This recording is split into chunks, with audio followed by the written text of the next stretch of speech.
Hi friends, my name's Eric, sometimes known as Host Eric,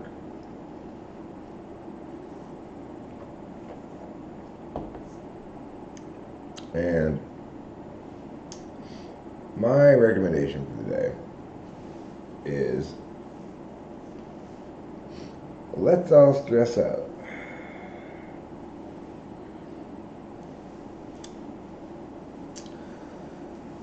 I've gone from ecstatic to stressed very quickly. It's like there's a lot of flooding and stuff in Northern California. I'm pretty sure, reasonably sure, that our house is not very subject to flooding because, well, one reason is it's above the snow line, so no matter how much it's raining in Mariposa, it's snowing at our house. But understandably, naturally, I'm stressed. I'm highly stressed. We're 10 days away from leaving Los Angeles. And I've got a lot of shit to do.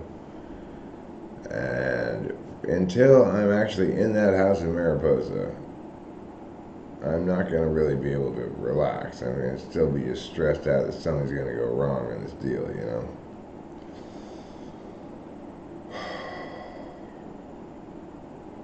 It's like I haven't seen the house that we're buying for like 2 months now because of the way we set the deal up. And I just have to keep my fingers crossed that when it's all said and done and we get up there, that it's in the shape it was in when we looked at it. I suspect it will be, and I'm sure that everything will be fine. But I'm nevertheless stressed out about it.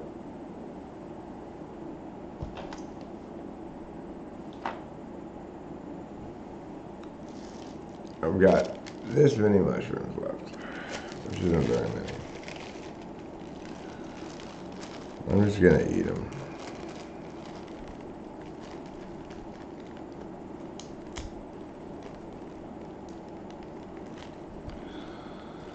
I'm just gonna eat them up. Hope they do a little something to me. Because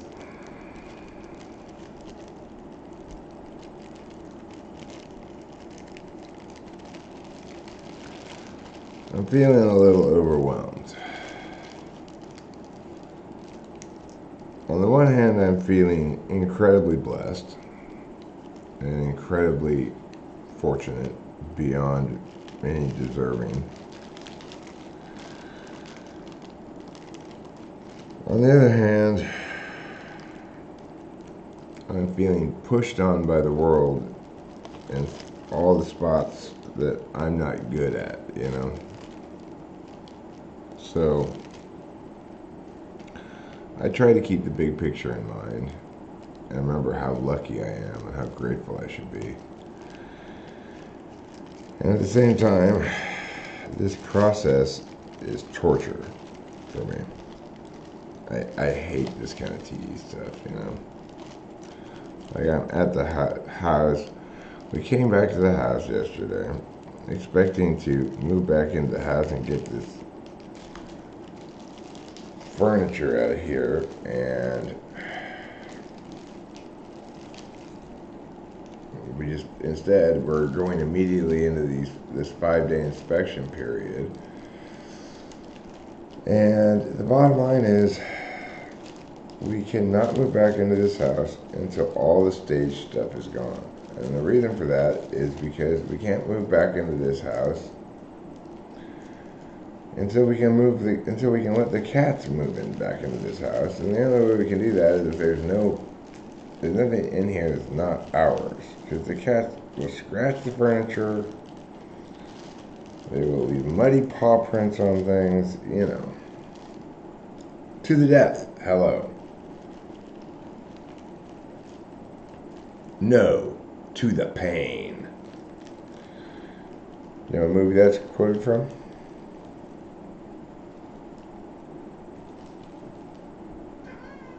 It's 4:30 in the morning.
You're welcome. And some of them are not very interesting. I'm what correct people call hit and miss.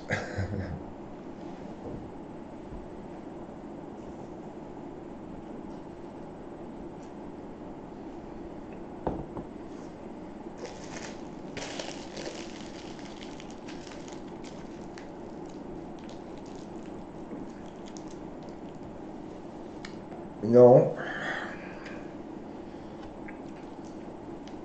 we're actually buying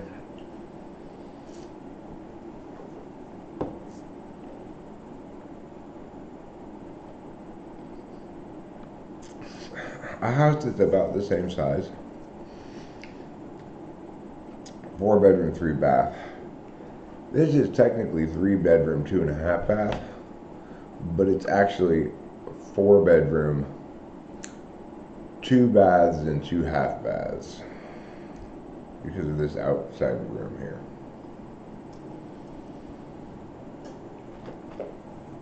And the reason we're selling the family home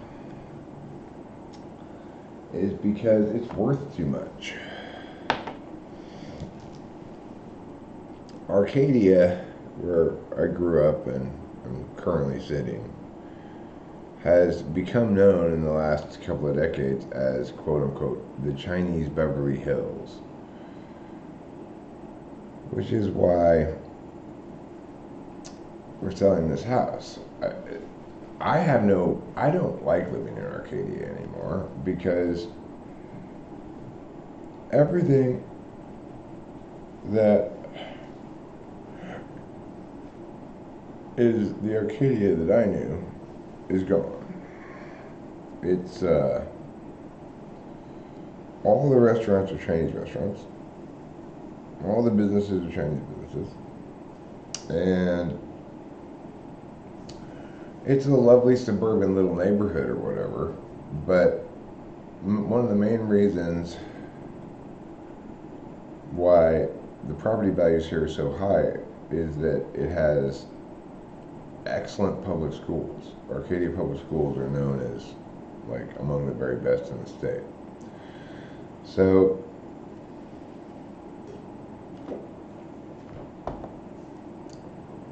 if I had a little kid and believed in public schools, then maybe I might want to live here, but I still probably wouldn't.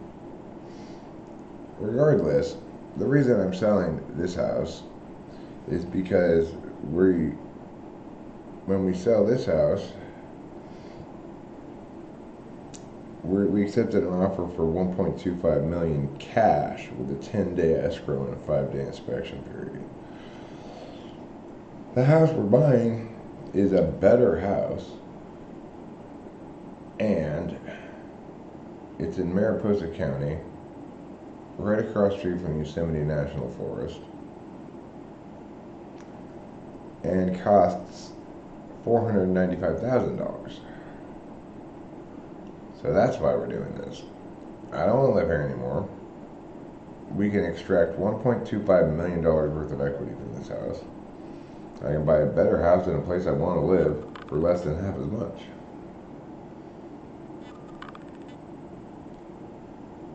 All of which to me seem very good reasons to sell this house.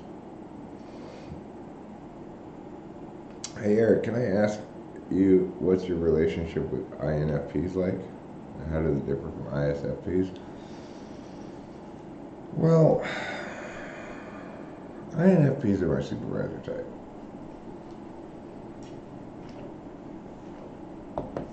What that means basically is that they are always going to understand things in perhaps less correct, but more comprehensive and nuanced ways than me.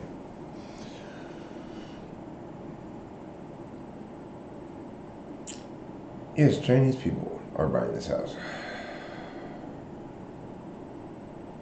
That will leave on this block 2 homes that don't have Chinese people in them. Currently, there are 3 homes on my block that don't have Chinese people living in them. One of them is this house. The other is the Hoffs across the street. And then across the street, or diagonal across the street, and then across the street from them, there's a family that's, I believe, leasing that house. But everybody else is a Chinese family. And the buyers' names for this house are like Yao Qing Pao and Ling Du Zong or something, you know?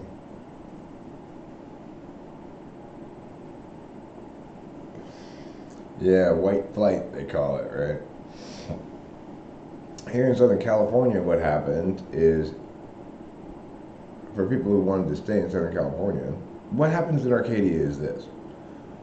Old white people die, their kids, like me, inherit their house and sell it to Chinese people. And then if they wanted to stay in LA, they move to either Laverne or Glendora, which are like the white Arcadias.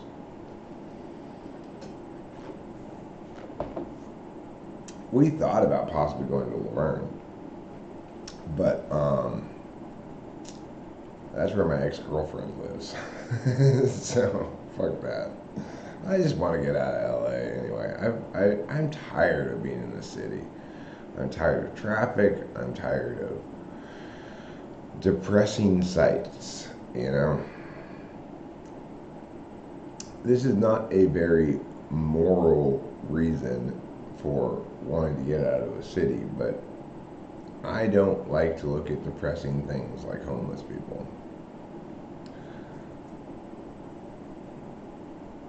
You know, one might say, well, why don't you try to help them or something, Eric?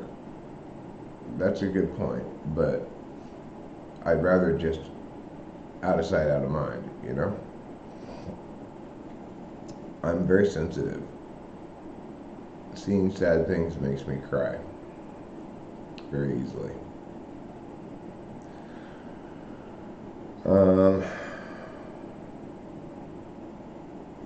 In Mariposa County, it's the least populous county in the state. There are under 30,000 people in the whole county, whereas there are like 50,000 people just in Arcadia, it's like, it's not part of Los Angeles, right? It's not part of the city of Los Angeles. It's its own little city next to Los Angeles. And it has 50,000 people in it. It's not a very big city. So, I'm tired of crowds. I'm tired of traffic. I'm tired of waiting in lines. I'm tired of fucking bullshit all the time.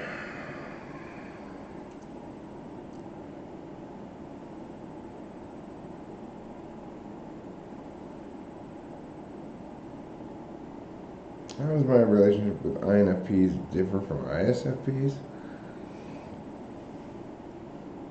I mean, in general, ISFPs and I get along fine, but don't understand each other at all. Whereas I would say that the INFP's understanding of things is persistently more nuanced than mine, though less correct. ISFPs and I don't ever come to conflict about concepts because ISFPs aren't really that interested in intellectualizing stuff that much, you know. But what happens is if I'm correct about something and an ISFP feels strongly it's the alternative, there's no way to bridge that gap.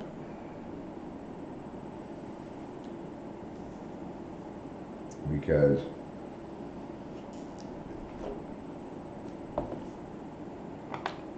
when you cross someone or something that an ISFP loves and holds precious, you better watch out. ISFPs may seem like these nice whatever, but don't fuck with them. Especially don't fuck with someone they love, or you're in for it.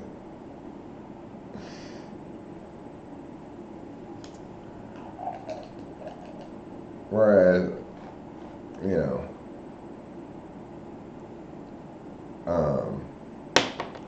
an INFP and I can go back and forth forever, and except for the fact that I understand cognitive functions, in every instance, it would be me learning things, not the INFP. It doesn't work out that way with me, but that's because I'm an expert on cognitive functions and understand the actual meta frame, and nobody else does really. So I have a unique advantage in that area. But you live in China and you're Korean. Oh God, I lived in China for a few months.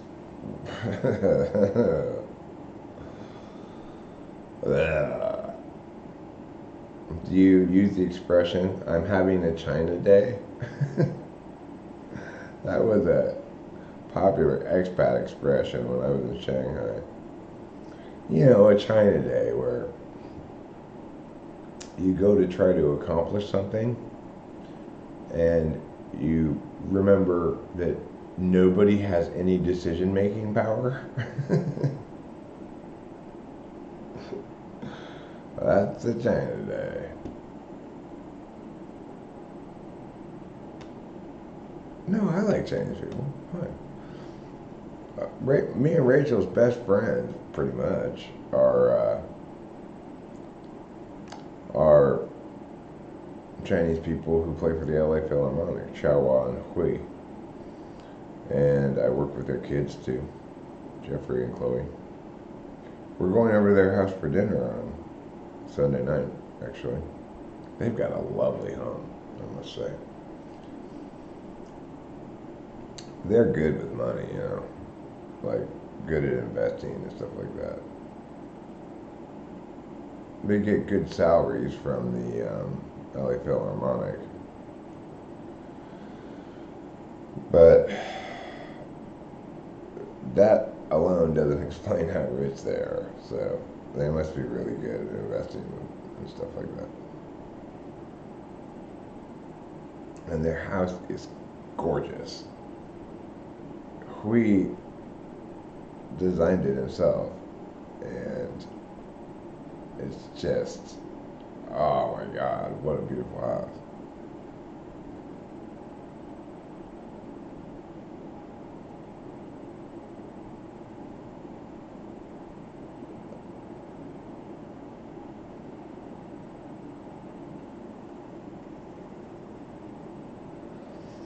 Well, Neighbor says something very interesting here. I'm an INFP, and many times I feel like I don't understand what people say. I always have to ask what's the context and have them elaborate. Is this TI 8th? You could call it that. What it really is you, as an INFP, understand that for almost everything in life, logical black and white thinking is a reductive approach to deliberation. You aren't factoring in most of the stuff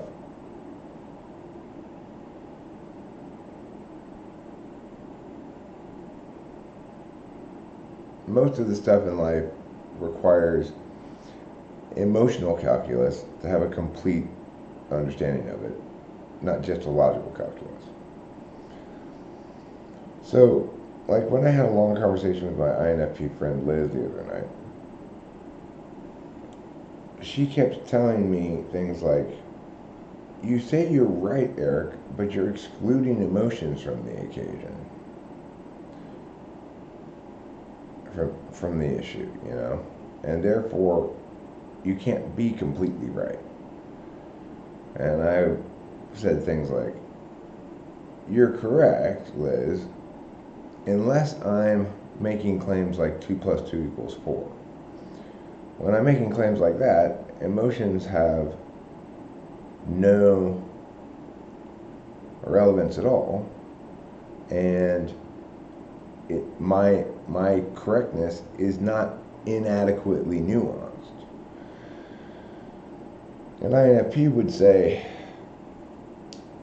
but no questions are genuinely decontextualized that much, such that we can meaningfully understand them by removing all of the emotions, because it's always people, emotional creatures, who are engaging in these kind of things, conversations, decisions, choices, actions, whatever, you know.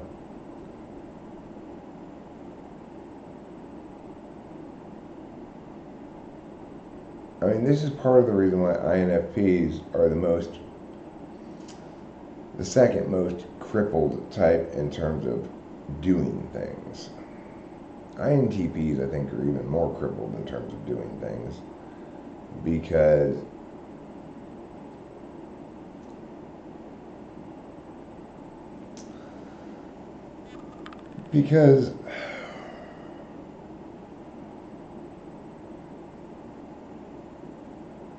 the harder part is the FI. That's a much more complex kind of deliberation than TI. So, as a consequence, INTPs are more hamstrung by the fact that the more complicated kind of deliberation is unconscious. That's why their SE polar is even worse than INFP's SE polar. Even though it kind of seems counterintuitive, like emotions are more mushy, so shouldn't SE polar be worse for INFPs? It doesn't really work like that, though. Yes, emotions are more mushy, but INFPs have TE as a conscious stack in their conscious stack, so they're better at actually getting things done than INTPs. Well, yeah, sure. No, actually, to the truth. That's very wrong.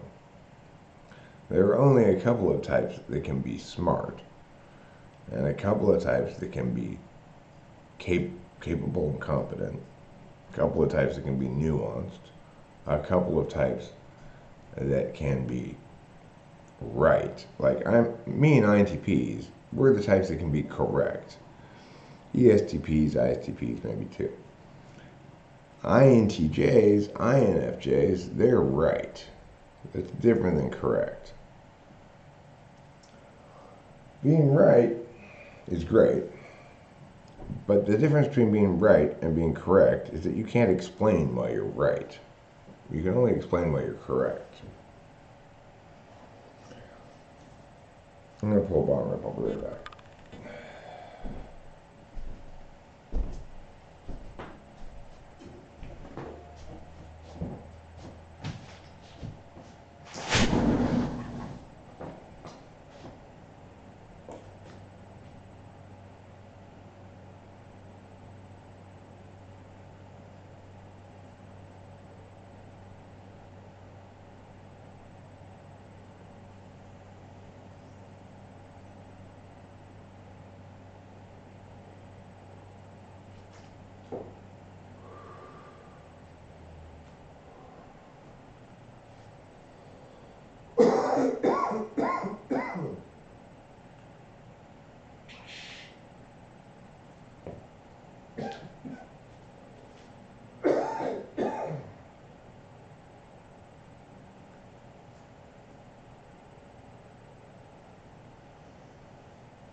And here's the thing.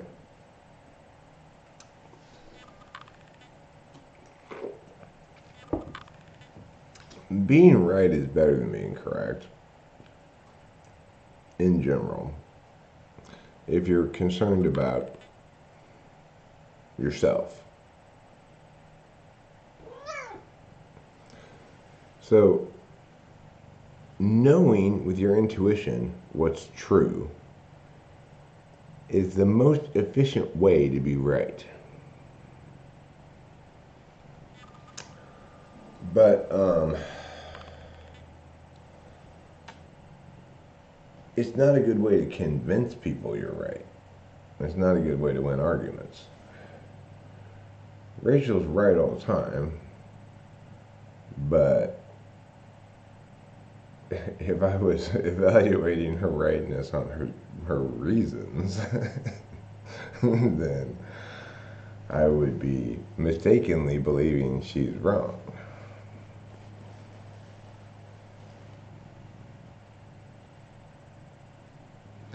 If TI is correct, what is FI?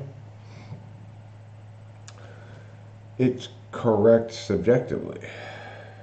It's the correct way to navigate decisions that require you to prioritize certain things over other things, make compromises, know what you really want and what's more important to you and what's less important to you.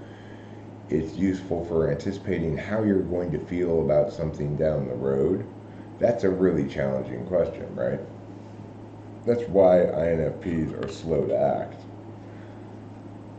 When INFPs are going to make a decision, they want to make sure it's a decision they're going to feel good about later. That notion has trouble even entering my mind. Like, I don't know how I feel about this now. How could I possibly know how I'm going to feel about it later?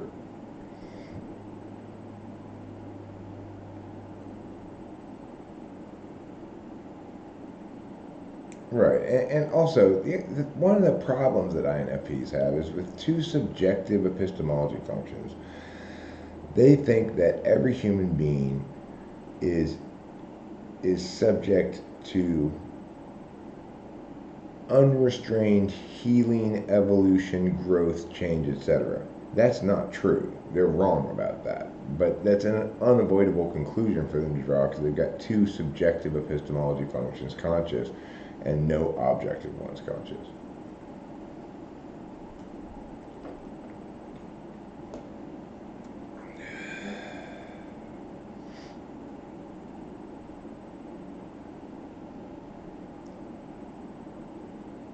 No, all universal questions, in fact, can only be addressed with TI. explained with TI. Universalities, what's good and bad universally, say aesthetically, is an NI matter. That's the objective knowledge function. And what's correct is always a matter of TI. In other words, what wins the argument. The thing is, TI can be correct because it excludes from the argument the subjective issues. That's what makes it universal, is that it's not particularist, it's not subjective, right?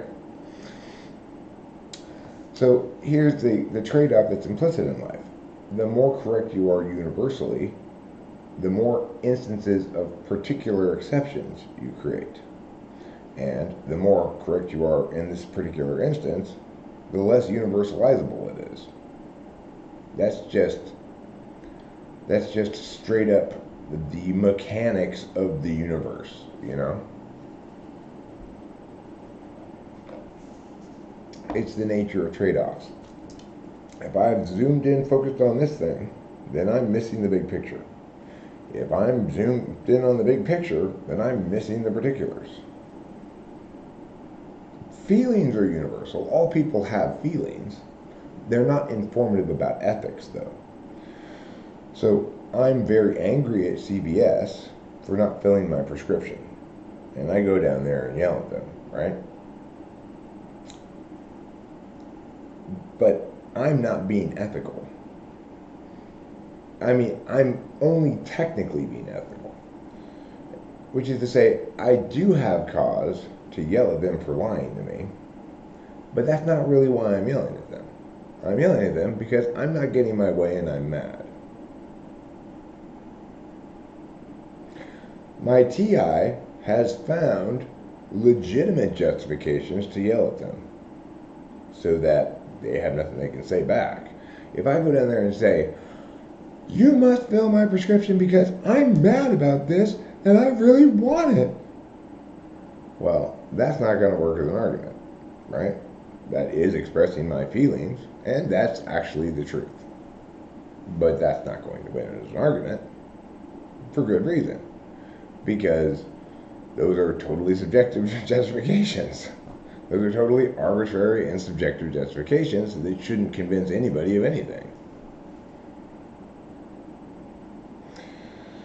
The problem that CVS has is I'm a spoiled brat and an expert at making it your problem.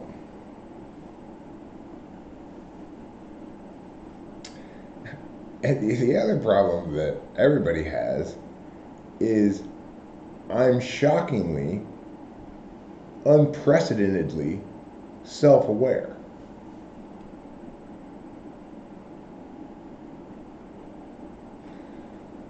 So it's a problem. It's heretofore been a problem for other people, not for me, right? But as the self-awareness grows, it becomes a problem for me. I know the real reason why I'm yelling at CVS. It's as simple as this. I don't want to wait for my Adderall, and I'm having to wait. I know that, in fact, they don't have any and can't give it to me this month, right now. And if I were being fair, that would mean I wouldn't go yell at them, right? But fairness, TI, is only an instrumental value to me. My absolute value is FI, 7th slot, blind, which is to say, I'm a big baby, I want what I want, I will throw a tantrum if I don't get it, and fuck you. That's what FI is. That's the beautiful thing about FI. That's what makes it such a wonderful, wonderful function. It's what's ultimately responsible for me getting what I want. It's not universal, definitely not fair, definitely selfish. That's the bottom line of the FI. For me, the FI calculus is, do I want to feel bad because I don't have my Adderall, or do I want to feel bad because I yelled at those people? Well, it is selfish. That's what FI is. It's your own self-interests. That's not a bad thing. You have to have some capacity to process informationally your own interests. Everybody should be selfish. They are, after all, themselves.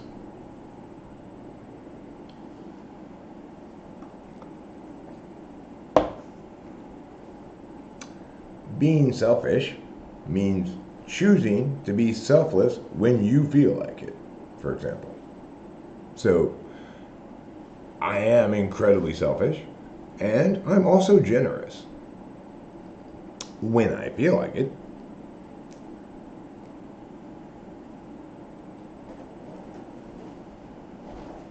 I'm not I mean, I don't know what you mean by humanist, but I'm a Christian.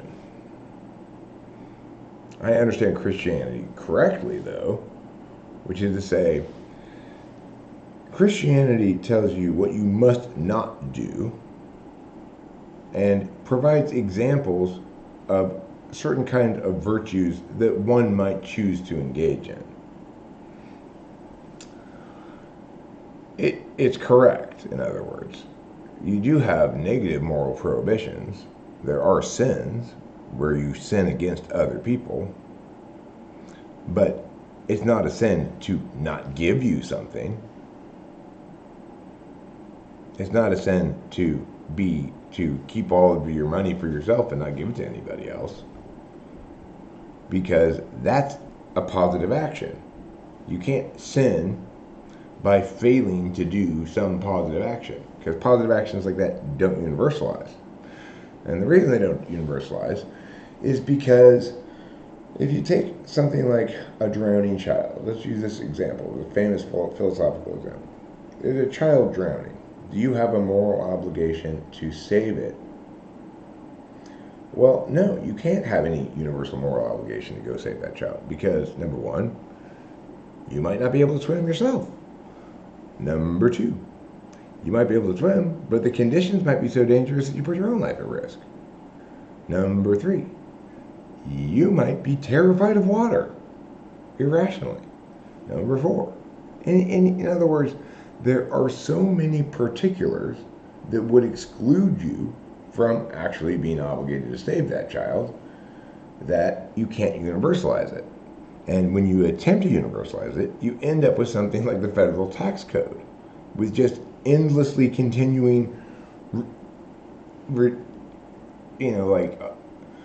reduction ad absurdum, right? Such that you have to explain so many different little exceptions to try to keep this universal rule, this universal concept that's fundamentally non-universal, just as progressive taxation is impossible to universalize conceptually in practice, so too is virtue ethics impossible to make happen in practice, because it's a fundamentally flawed concept if perceived as a universal.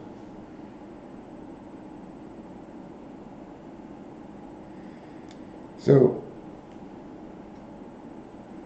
the last approximately 30 minutes or so, I just explained almost all the big questions to you and gave you the exact correct answers and did a great job of it. Everybody should rewatch that 30 minutes. I'm gonna go smoke a cigarette.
Something just occurred to me outside, which is kind of striking to me. I can actually know for a fact, or as close to 100% as imaginable, that I am actually the best philosopher in the world. And the reason I know this is because there may be many other philosophers in the world who are smarter and more intuitive than I am. But I'm the only one using the correct metaframe, and there is only one correct metaframe. So, not only am I the best philosopher in the world, I'm the only one anyone should listen to. The only philosopher anyone should listen to on philosophy matters, because I'm the only one using the correct frame. There aren't any other philosophers who understand that all of philosophy and conceptualization about human experience falls under the umbrella of, get this, Jungian cognitive functions? You gotta be kidding me, right? No fucking way. Yep. It's crazy, but it's true. Philosophy is explaining humanity to humanity. That's the simplest explanation. The simplest definition. But it's explaining specifically all the non-practical questions. So, philosophy has five branches, technically. But the reason it has 5 branches is because there haven't been any philosophers who've used the correct metaframe before. Ontology, epistemology, aesthetics, ethics or morality, and ontology, epistemology, aesthetics, ethics, and I can't think of the 5th one. Okay. Right. But the problem is, no matter which of those questions you attempt to address, if you're trying to explain correctly, not be right, but explain correctly, which are different things, okay? It is not possible to explain any of the answers to any of the questions in any of those branches of philosophy correctly under the wrong metaframe.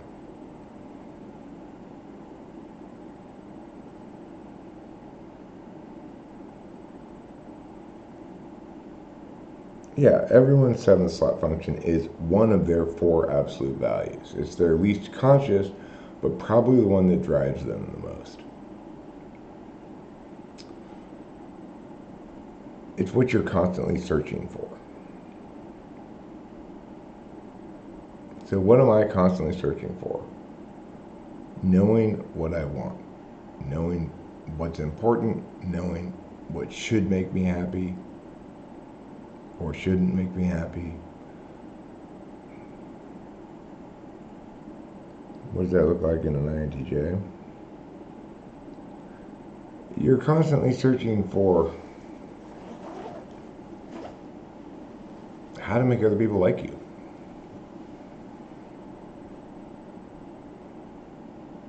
And constantly being mystified by it. And it's so unconscious that you don't even know that's what you're doing. Unless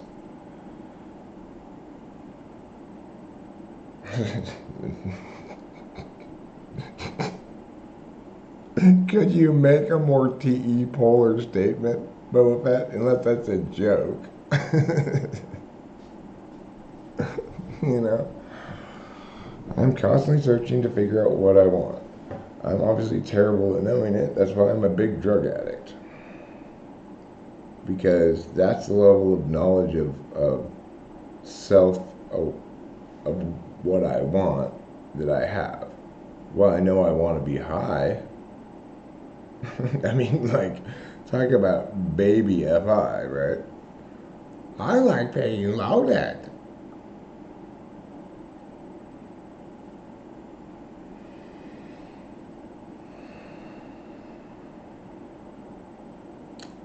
I'm so bad at knowing what I want. This happened the other day. I was live streaming over here.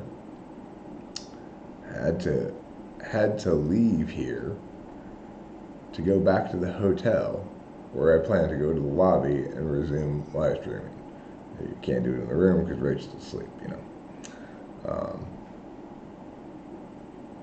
My my house is 5 minutes away from the hotel we're staying at. Okay, it's like my house, the racetrack, the hotel. Anyway, I got back to the hotel, went up to the room, took off all my clothes, and got into bed, and said, "I'm never gonna be able to go to sleep."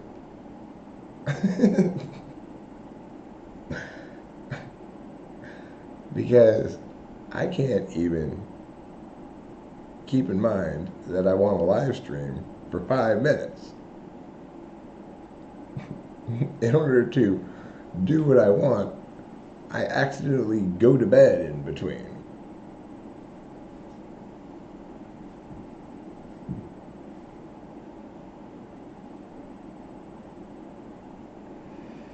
That's some shitty FI. You might say, Eric, that's shitty SI. You're not remembering. But the point is, I'm remembering other things. I'm just not remembering what I want.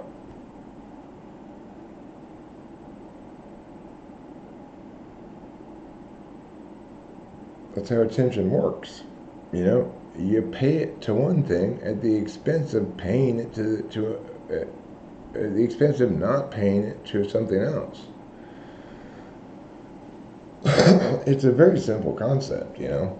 If I'm remembering that hilarious joke I told yesterday while I'm driving, then I'm not remembering that I want to live stream when I get to the hotel. I can't remember both those things concurrently.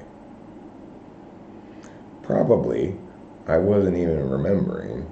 I was having pretend conversations with people in my head, which I do all the time.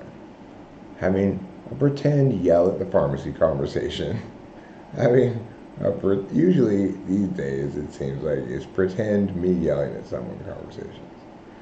I'm giving speeches in my head. Or sometimes I'm driving along and I'm figuring things out.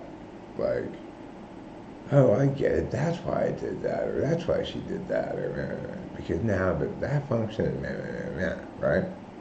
Sometimes I'm driving around figuring out. What I'm never doing is driving around thinking about what I want.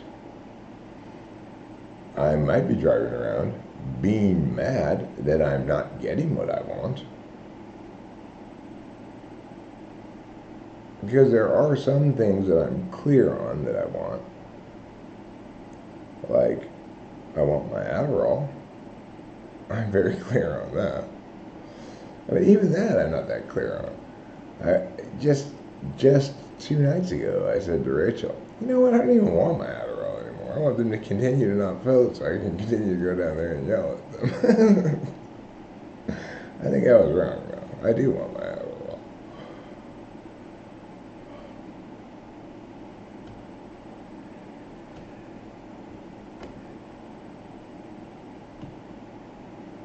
And so that's, FE third FI polar means you're the biggest tantrum throwing selfish baby in the world who's also super cool and generous and nice some of the time.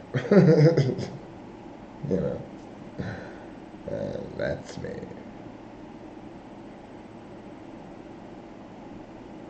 Having sex is not a cognitive function.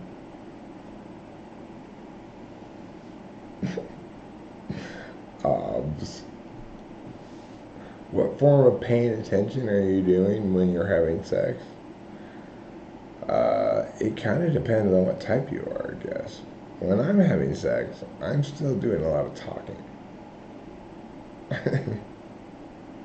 Saying strange things that I would never say when I'm not having sex.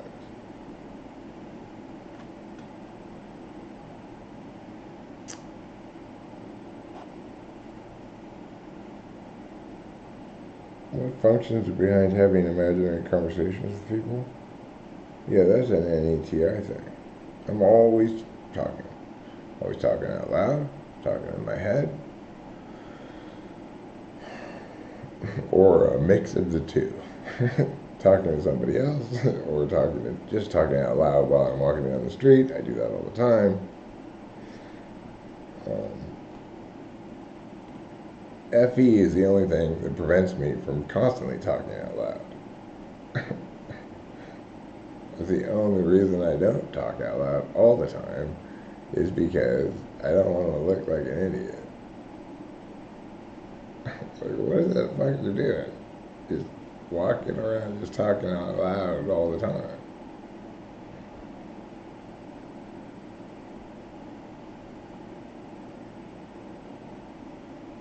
I was making a sigil to make my first steps in practicing the occult, and I couldn't think of an intention until I remembered how much I wanted my Texas return prescription back. Yeah, that's an easy FI question. Do you want a bump of coke? Yes. Do you want to try this ketamine? Yes. Would you like to hit the DMT pen? Yes. Do you want to eat those mushrooms? Yes. I do. Even questions that I have to say no, it's an easy question. Do you want to drink a glass of wine right now at 5:20 in the morning? Yes. I'm not going to, but I mean, actually, that was a more complicated question, I guess. I don't want to drink a glass of wine at 5:30 in the morning. But that's because I've been practicing so hard not wanting to do that for so long.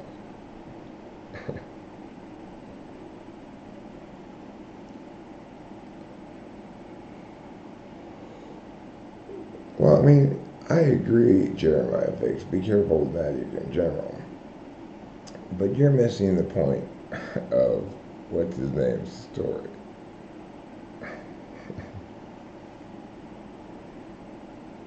The point of what's his name's story was his name's right there. Don Kindness. I wish I had my glasses. Um, it was that for people with backslot FI, thinking of an intention like that what you want to have happen is the hard part.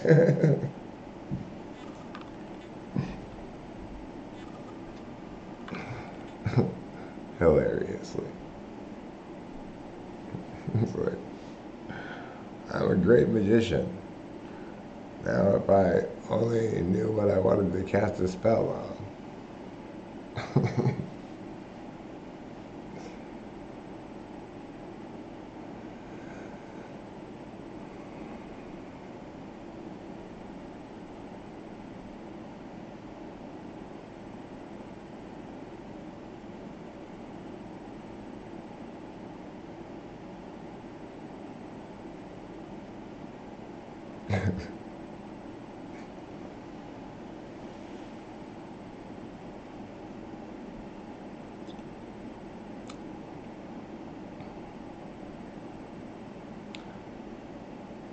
That doesn't sound like a competent magician.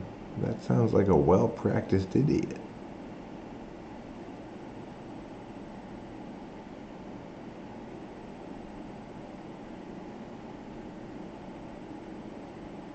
Peter J. Carroll, you do not understand how the world works. And you definitely don't understand how magic works.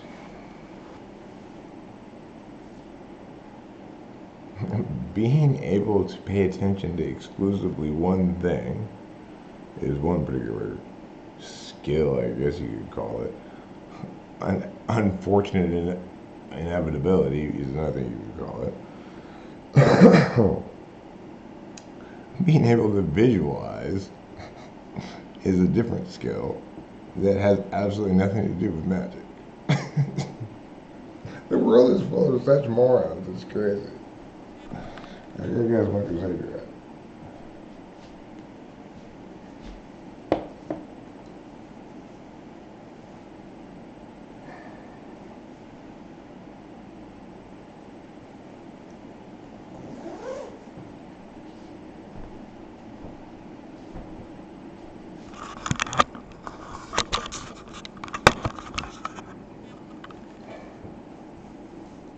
I mean, right? When you heard that, when you heard me explain that, isn't it very clear what an idiot that guy is?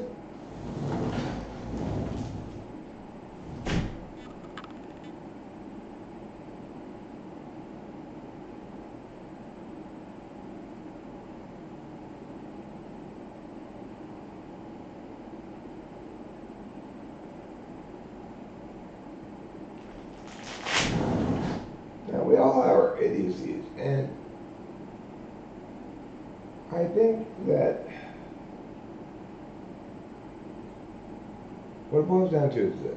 Like, the best definition of idiocy is putting a whole bunch of time, energy, attention, effort into something that's destined, doomed, unavoidably to fail.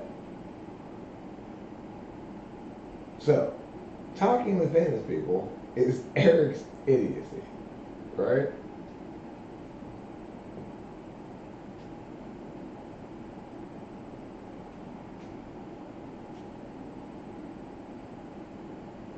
Like, have you not learned yet, you moron, after like 10 years, that this isn't gonna work?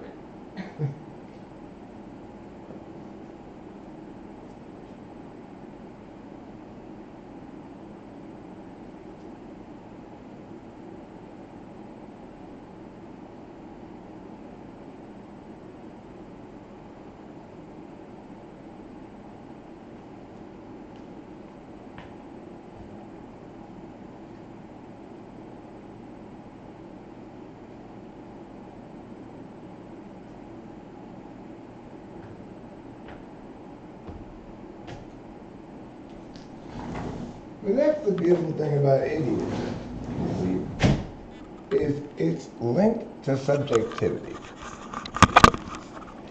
And the hilarious irony is I never wanted it to work. I wanted it to be what it is now. I've always wanted that the whole time and just didn't know it. Isn't that hilarious? That's called idiocy.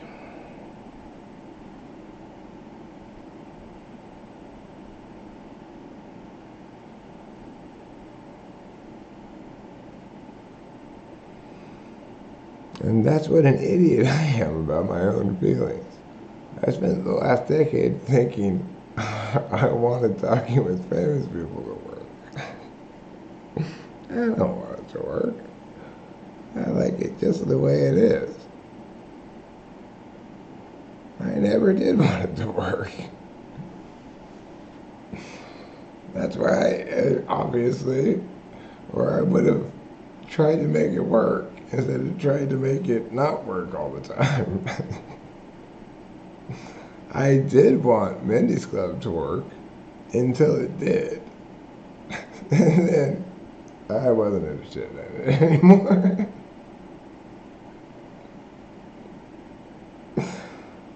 Isn't that hilarious? That's what they call idiocy. You know, we all have our idiocies.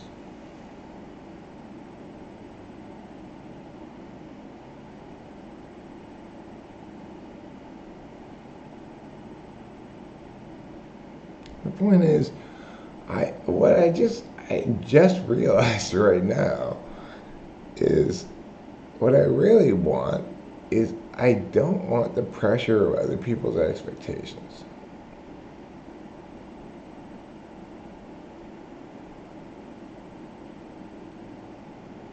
That's what I don't want. That's why I refuse to succeed at things.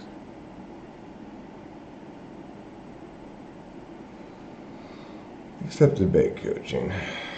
But that was my job, you know. So, you know, gotta go to work and might as well get the work done.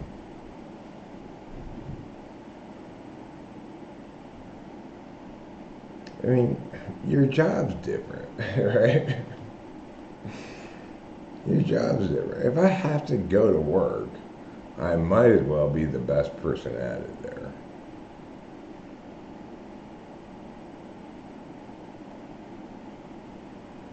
You know,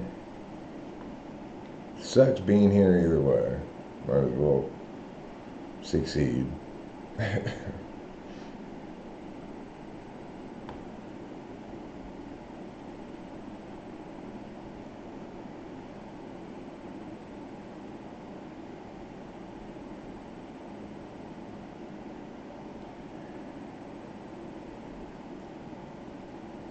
No, neighbor, that's very wrong. He doesn't get credit for the outcomes because he didn't do it for the right reason. You know, accidentally saving people trapped in a building when you drunk drivedly crash through the wall, you don't get credit for being a hero. Obviously, you know. I was drunk driving. I was so shit faced that I crashed through the wall of this building. It just so happens that inside the building were a bunch of people who were locked inside and trapped. And they were all able to get out. That does not make me a hero.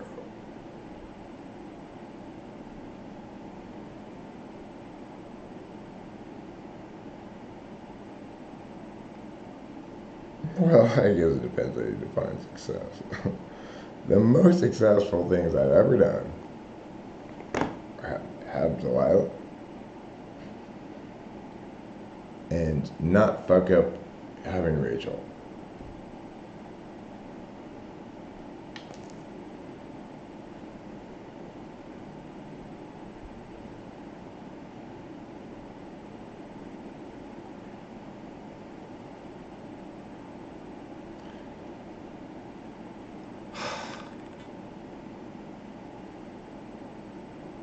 And that's good F5 for F5 polar. Pretty proud of myself for that.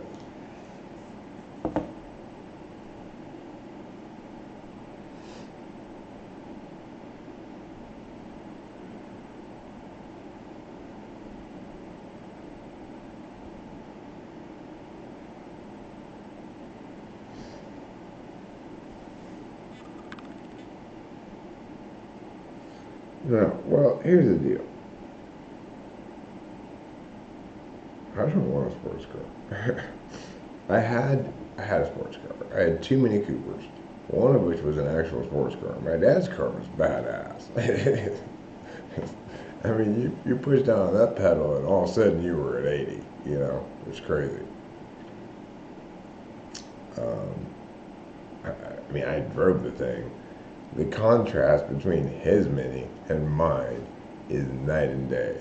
My Mini, which is a four-door, and like the cheap kind, right, is it's like driving a Yugo or something, you know.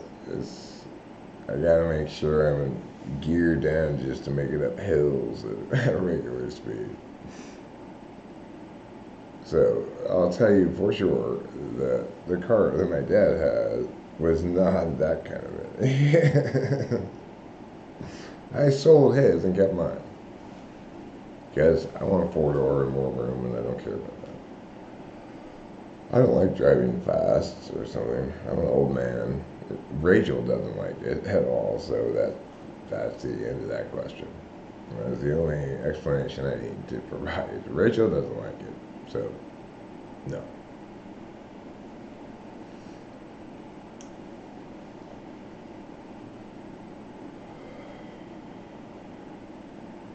No, golf carts are not considered sports cars. But I will say that hilariously, when I told Delilah I wanted to get that golf cart, her main concern was that I was going to be unsafe with it. Come on, Delilah. I had never gotten in any kind of a car crash. I drive so much more safely than you drive. She drives like she drives like everybody better get the fuck out of my way, you know. uh, and we're talking about a golf cart. That's fourth slot NI. But the argument I used is, don't worry, Rachel's a scaredy cat. She won't let me go over 5 miles an hour. That Delilah accepted, no problem. Because she knows that I won't do anything that Rachel doesn't like.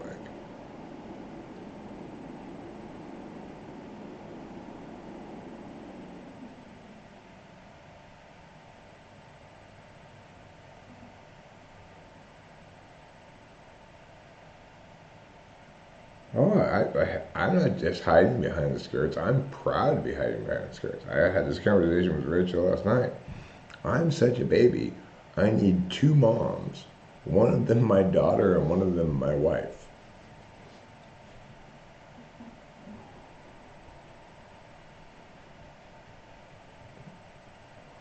I'm not going to defend myself for saying I'm not hiding behind the skirts. I'm proud of it. I love having 2 moms. You know, it's like, and I really didn't like it when my mom ceased to be able to be my mom, right? That really was very upsetting to me. But she couldn't be my mom when she was all demented out, you know.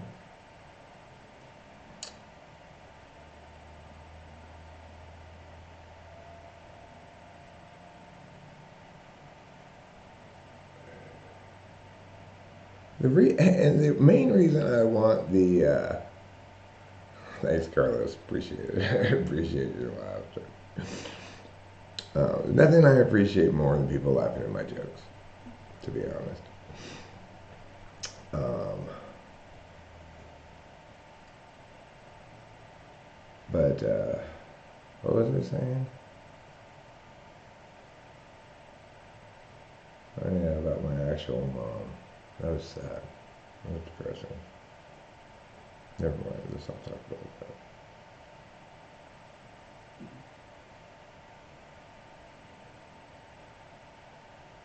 One of the advantages of being a bipolar is it's really easy for me to forget about things like that. It's incredibly difficult for me, for some reason, to forget about the cats, though. Like, this has really been hard on my FI this couple of weeks where the cats have to stay outside and it's been raining. Oh. One of the things that Rachel did, people might be able to successfully accuse us of a lot of things. One thing that nobody could ever successfully accuse us of is not loving our cats. We are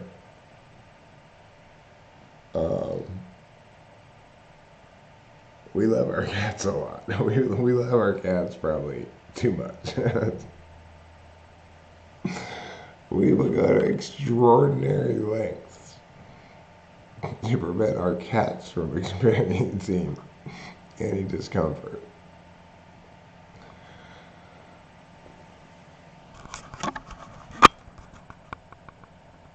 This is one of them. You can see why. I mean, who could say no to this guy? Who could say no to this guy? He's so adorable. Yes, you, Mr. Man. You are adorable. What a good kitty. This isn't a tabby. I don't think. I mean, maybe is that what this is called, a tabby? I thought a tabby was something else.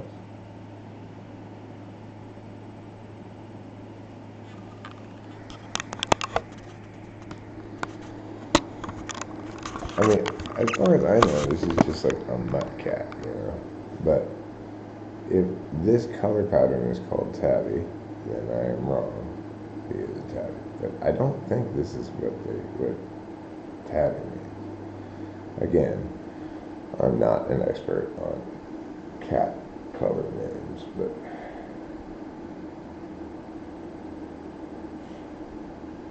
oh, tabby's just an M on their forehead? Oh. I didn't know that. No, he does have the M, I agree with you. So that's what tabby means then. I was wrong, and you were right. He's a tabby.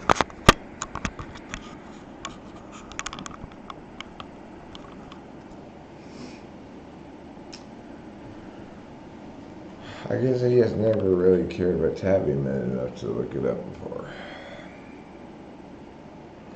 It's like when I told Rachel the other day, what? That schmegma is actually a word that means something, what it means. She was shocked. It's like, no. Yeah, really? Yeah, they actually have a word for that.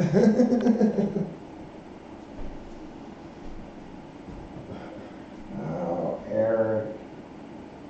You're experiencing one of your least favorite problems. Your nose is running and you're having a tissue. This is why all my clothes end up just being handkerchiefs.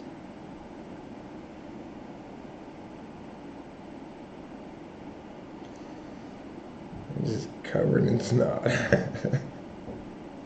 Just walk around all the time dressed in snot.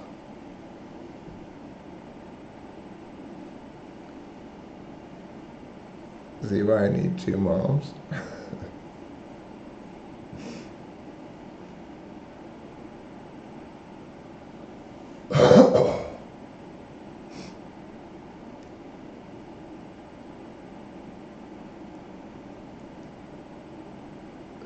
Oh, wonderful kitty. So good and true and just as fine and special. Yeah.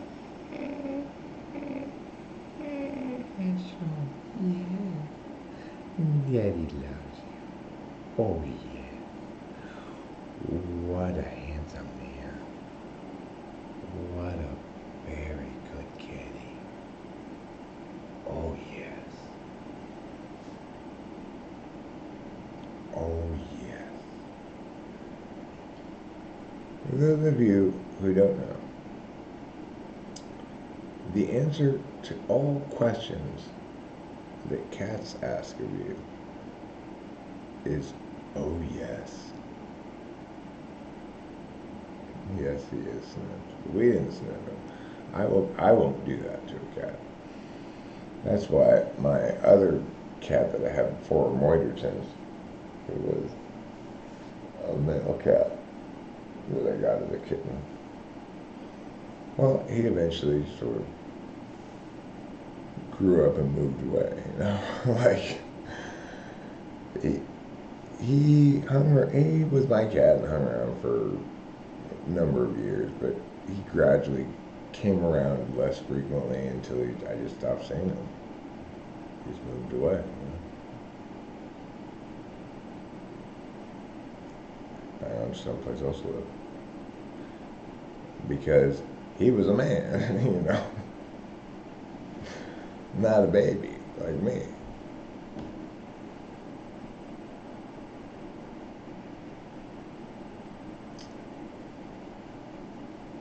Yeah, he probably got married.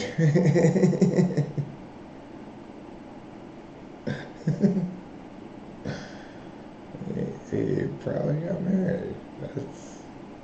Now it's all clear to me.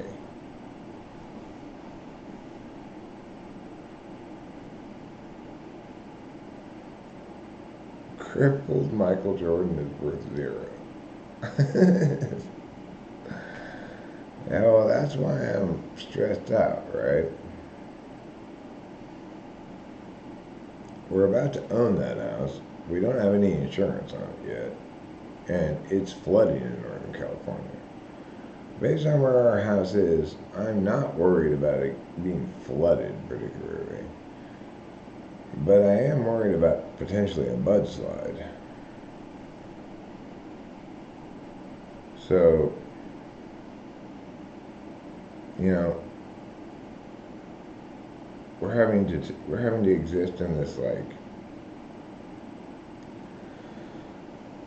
gambling moment, right? Where I can't insure a house I don't own. Maybe I could. I mean, insurance companies would probably be willing to sell me insurance on a house I don't own yet, given circumstances. I should probably just call the insurance lady today and say, I need homeowner's insurance on this house effective immediately, covering all of these things. That way, if I get there and the house is destroyed by these recent weather events, then, well, the insurance company's fucked, not me. Yeah, I will have paid 1 month's premium and they will owe me $500,000. So, or however much it costs to rebuild that house, you know. Well, but your point is,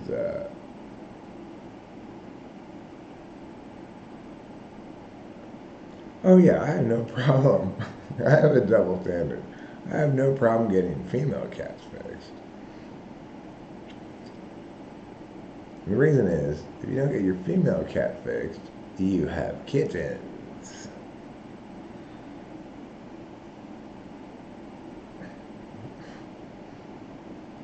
I have no problem not getting my male cat fixed and having other people have the problem of having kittens. That's not an issue for me. That's fine.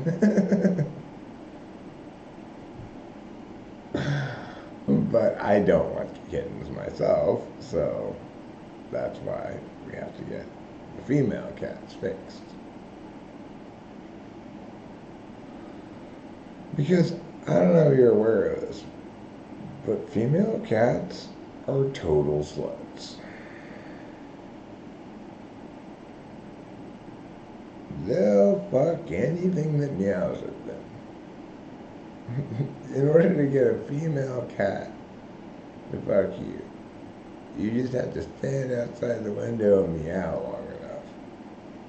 Eventually, she'll come out and fuck you.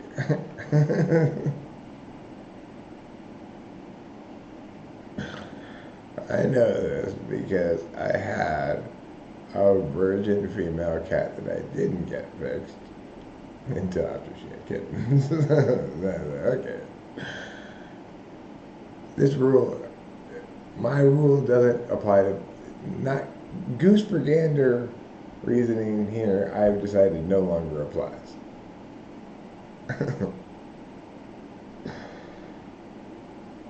But anyway, she was a virgin, and she kept looking at me like, should I go outside to that cat who keeps meowing at me? And I said to her, you know, like, you never even met that cat. I don't think you even know what it looks like.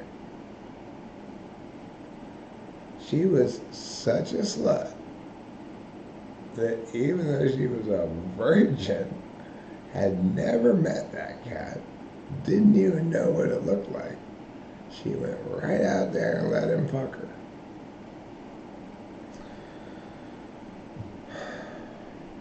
So, that's why you should get female cats fixed, because they're huge sluts.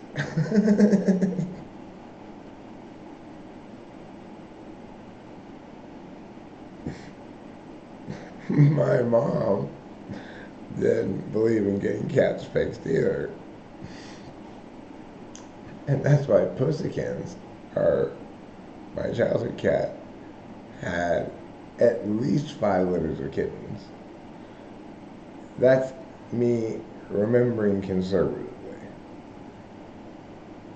We constantly had kittens coming in and out of this house when I was growing up. And my mom was allergic to cats, but loved them. Um, wanted pussykins to keep her babies in the garage. She made this nice little area for her, you know. And pussykins kept trying to carry them back into the house. And put them back in the closet where she wanted them to be. And then my mom would carry them back outside.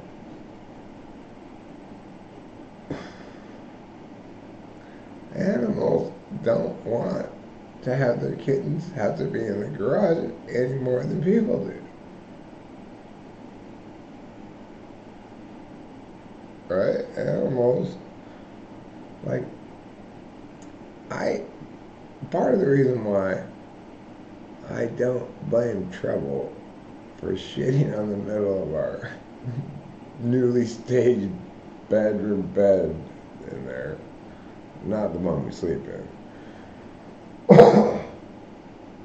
is because he perfectly reasonably thinks that, well, we go to the bathroom in the house, he should be able to go to the bathroom in the house too. That's fair, you know? The problem is, I don't want him to.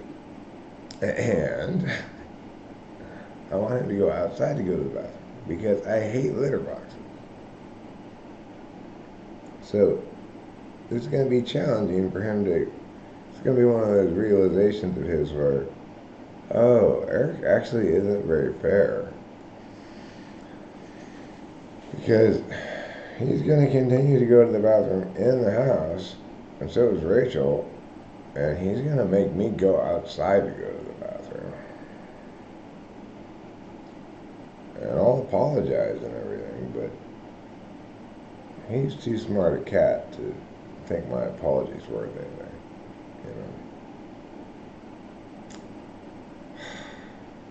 But it's one of those things where, Trouble, I refuse to have a litter box, and I can't have you shitting in the middle of a bed, you know. So you're just gonna have to learn to go to the bathroom outside. When you do it all the time, it's just when you're inside with us, because you're an FE-nom, you think you should do as we do. I loved it when you peed in the sink, that's fine. But there's no place for you to shit in the house unless you learn to use the toilet, okay? I'm not putting that past you. You are the smartest cat I've ever met. You very well may figure out that you're allowed to shit in the house or you shit in the toilet. I'll even flush it for you. I don't expect you to flush it. But you know, one way or another, you cannot go to, you have to, if you're gonna go to the bathroom in the house, you have to go to the bathroom in the bathroom. No, I hate litter boxes. I refuse to get one. Capio learned very early on that when she needed to go to the bathroom, she has to meow and I'll let her outside and she can go to the bathroom. But Trouble thinks, mostly correctly, that we're his bitches. But not on this point, we're not. He's just gonna have to learn to do it right, just like Capio does.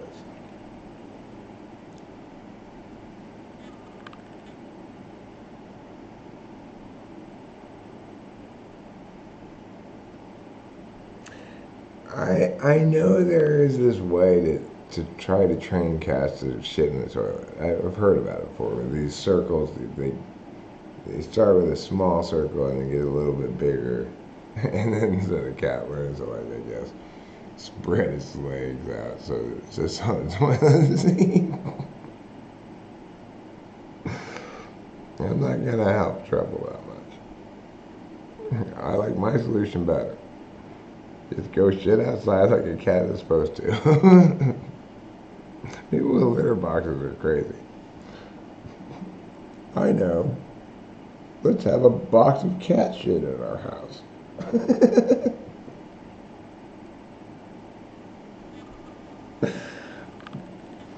it's it's in the like top 100 of terrible ideas, at least. You know. Our current problem is we don't have a box full of cat shit in our house.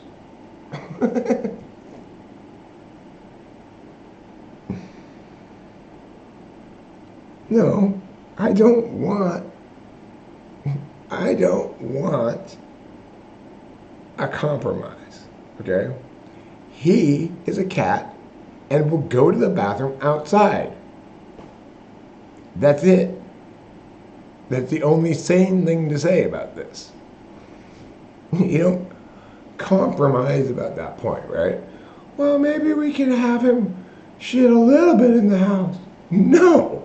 I don't want any rat turds in my burger. Just one or two is not a good compromise, right? He is a cat, and like all cats, he shits outside.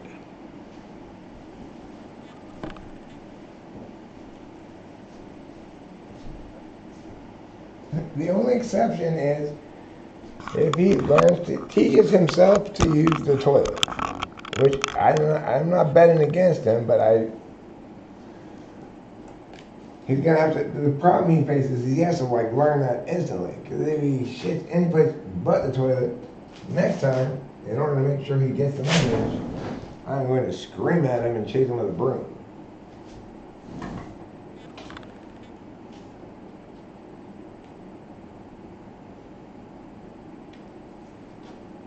Of course, I would never actually hit him with the broom, but he doesn't know that.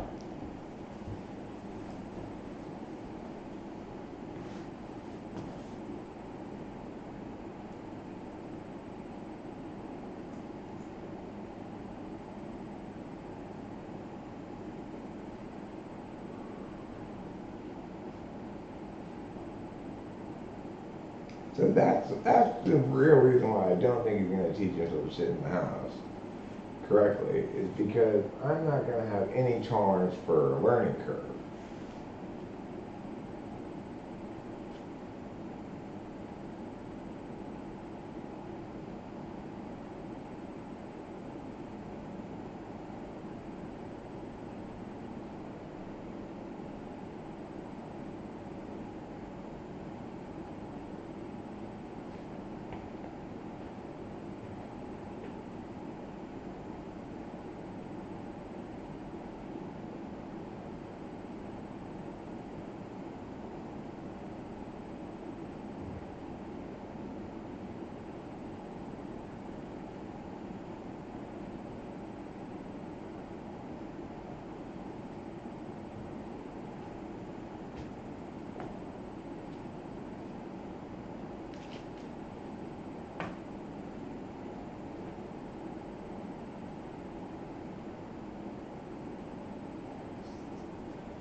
That's TE, right?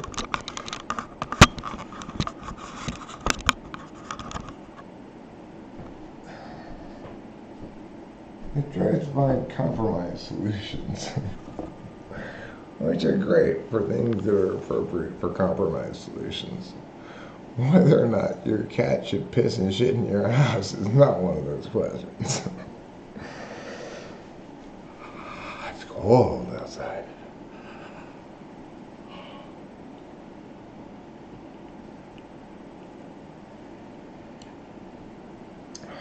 That's why TE is constantly making me mad, right? It's suggesting compromise solutions like, well, maybe the cat could just piss in the house. No. Maybe the cat could just go outside to go to the bathroom, like all cats would in the same world.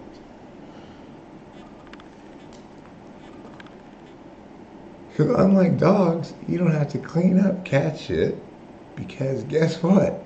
They hide it for you. Alright? That's what's great about cats.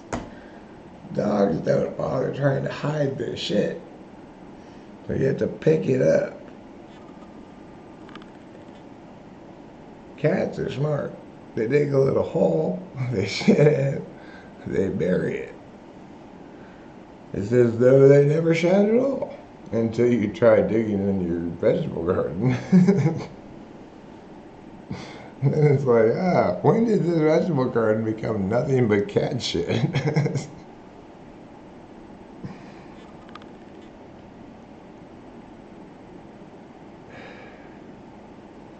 You guys, don't Donald Trump, please. Don't be sort of right for the wrong reasons. Climate change is definitely real. It's definitely anthropogenic, which means it's caused by humans, human activity. The BS part is that we should mitigate it rather than adapt to it.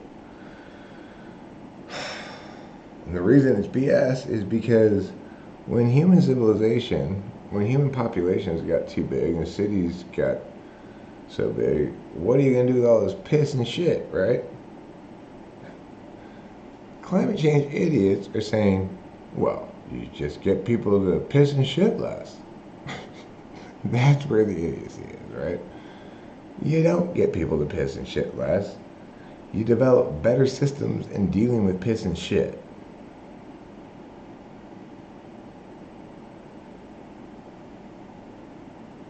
The ice ages were times when it was very cold.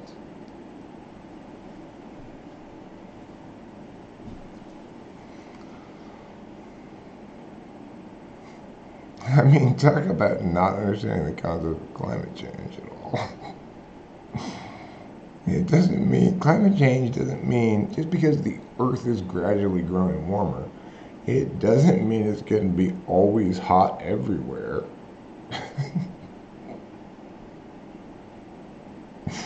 Oh, it's freezing right now, therefore no climate change. Ay, ay, ay. And believe me, it's cold right now. It's 46 degrees. Whew. I'm glad, it's what I call two jacket weather.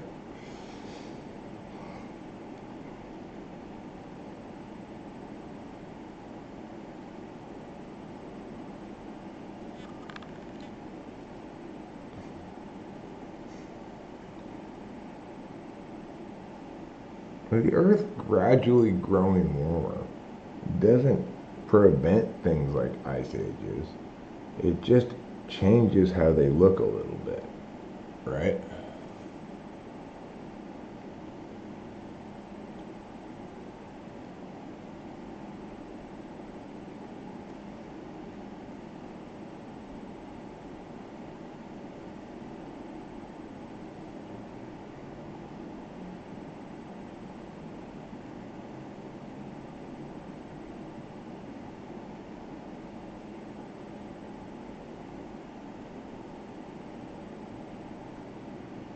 I mean, the thing is, remember, Boba Fett, you have the most powerful argument already at your disposal, which is you don't mitigate things like these, you do a better job of dealing with them. And instead of using that, which is undefeatably the correct argument, you choose to call climate change BS. It's like you already have the best argument at your disposal. I've told you many times. You don't need to make bad arguments. You can win all the arguments with a good argument.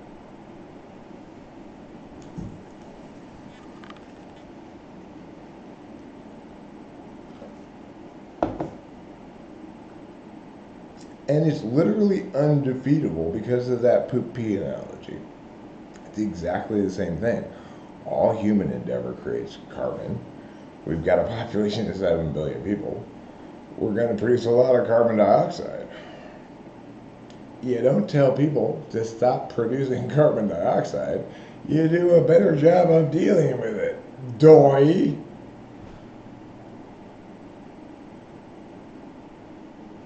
You don't arbitrarily limit emissions.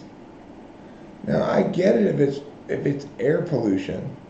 Like it's good to limit air pollution emissions, but you don't limit emissions of carbon dioxide as a response to climate change that's been going on for thousands of years, you fucking tards. I mean, how retarded can people possibly be?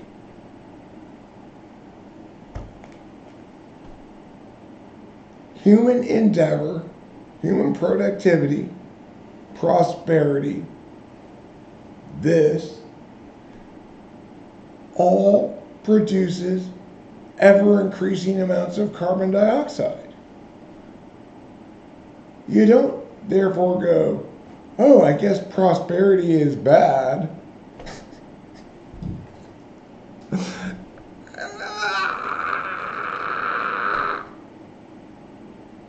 People are so stupid. It's unbelievable. It's shocking. Stunning. Like, how can people be that stupid?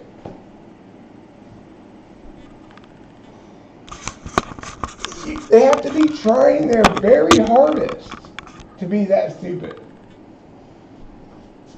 If I tried my very hardest times 10, I could never be that stupid.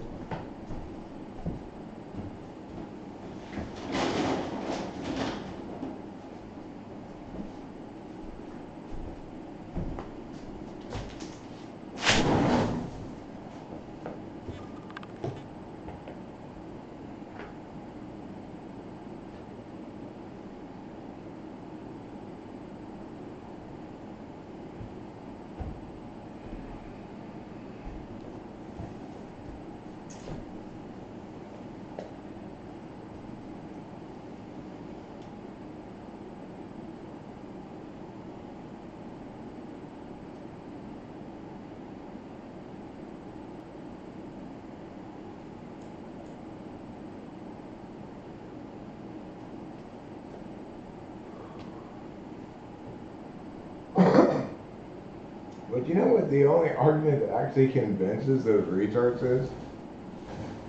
If we arbitrarily, unilaterally limit emissions, China and India will make up the production gap in more dirty ways. That gives them pause and makes them think, well, how can we force the whole world to limit emissions? You can't, you tards. You shouldn't even try to. Oh, God, where do I even begin?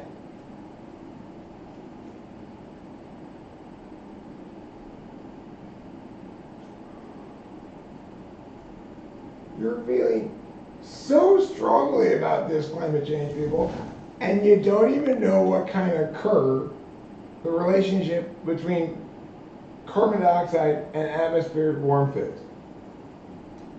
You don't even know if it actually is a straight line. It could be diminishing returns.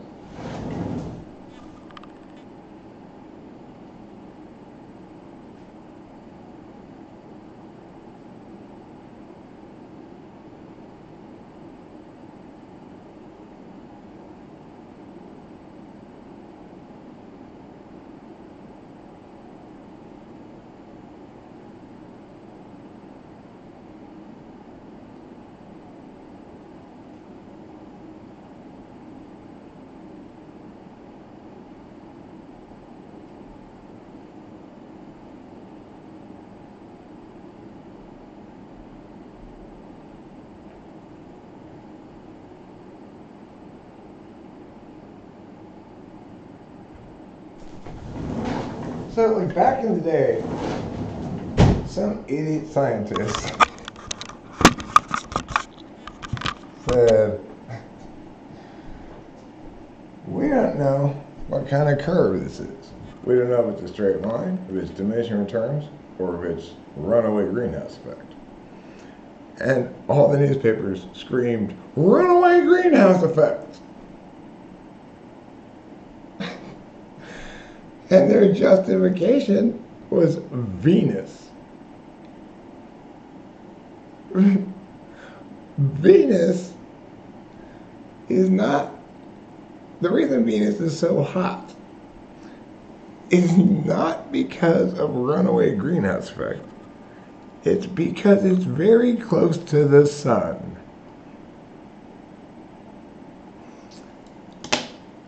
I'm no astrophysicist, but I'm also not completely retarded.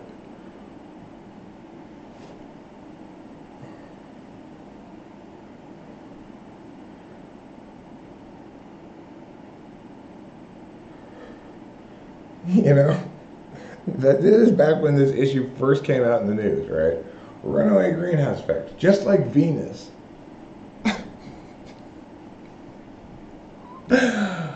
How could you possibly claim to know, or even if Venus wasn't that close to the sun, how could you possibly claim to know that the reason it's hot on Venus is because of runaway greenhouse effect that happened many thousands of years ago?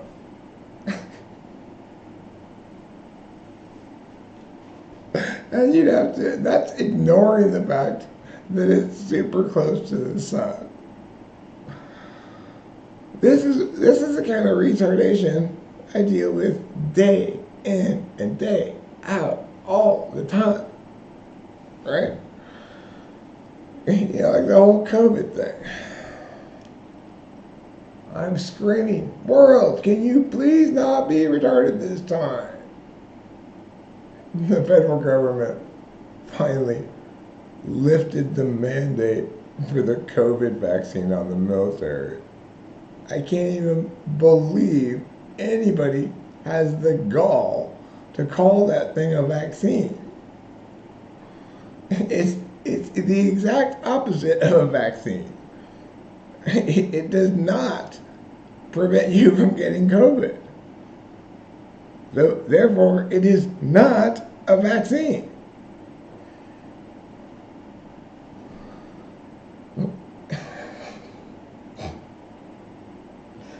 I wonder if that's why the military is lifting the ban, or lifting the requirement. Is it because it's not a vaccine, or is it because of some other stupid reason? I got my 2 shots. Also, I want to stress, people who think the vaccine are bad are also idiots. The vaccine is not a vaccine. It's not good. It doesn't do anything. But it's also not bad. So refusing to get the vaccine because you're scared that is just being stupid. Rachel and I both got it. My dad got it. My daughter got like every possible vaccine and booster imaginable, and she got COVID more than anybody.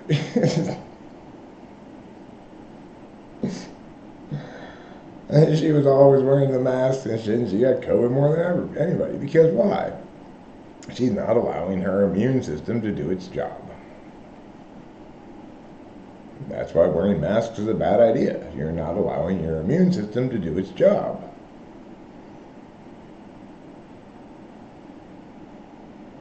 Again, duh.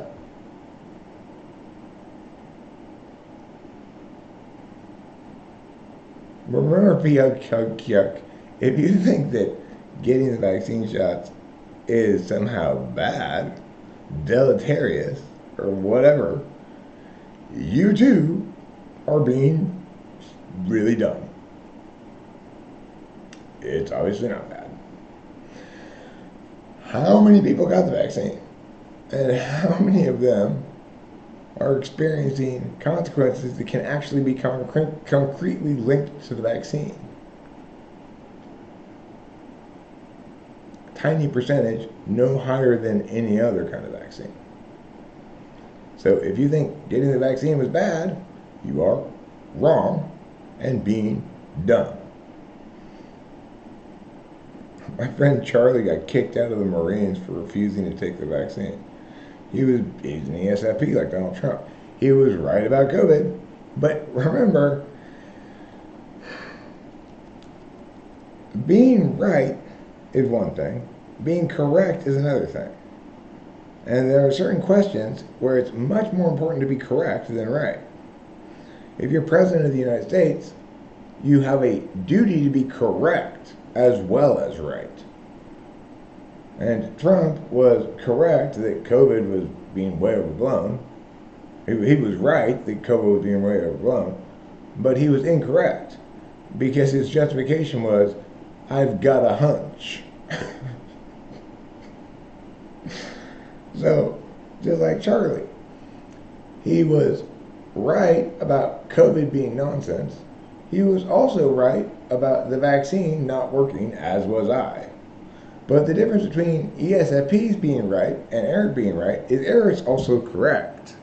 So he understands that the vaccine's, well, not worth anything because, of course, they're trying to vaccinate against something that we've already established you can't vaccinate against, namely coronaviruses primarily. That's why there's no vaccine for the common cold. I explained this at the outset before any of the nonsense happened. Before the entire world once again didn't listen to Eric.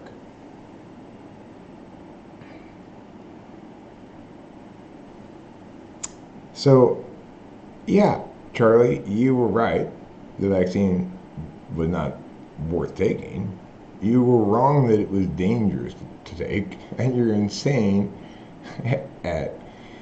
and your arbitrarily applied rule of preferring girls who haven't been vaccinated, even though you'll fuck anything that moves.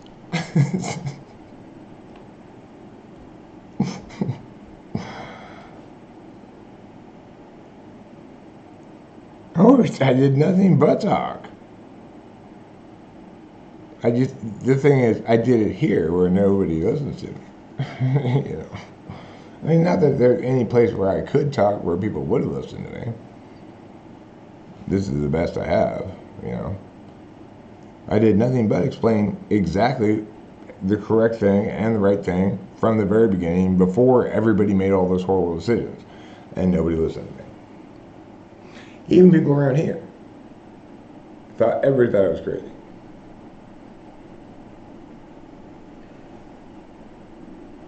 Until I was proven 100% correct about everything. I even predicted that the actual fatality rate would be at least one order of magnitude less than 4%, namely 0.4%, which is, guess what? Exactly what it turned out to be. I predicted that when Italy was happening. I called that shit when Italy was happening. That's how right I am and correct. And unfortunately, I figured out why nobody listens to me. Because being correct in a world full of wrong people means you're constantly telling people things they don't want to hear.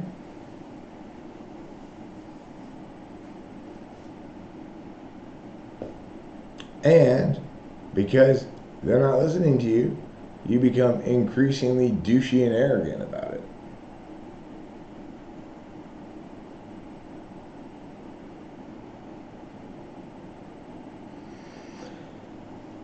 But frankly,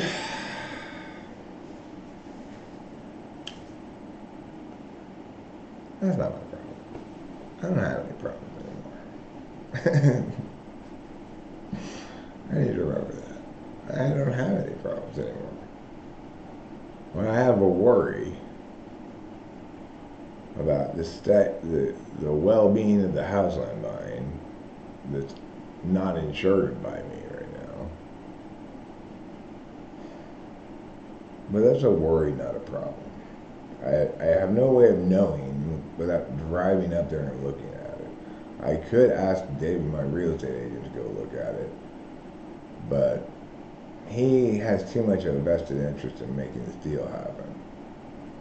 So I need to go drive up there and look at it myself. I probably should, since it's such an important thing that's happening.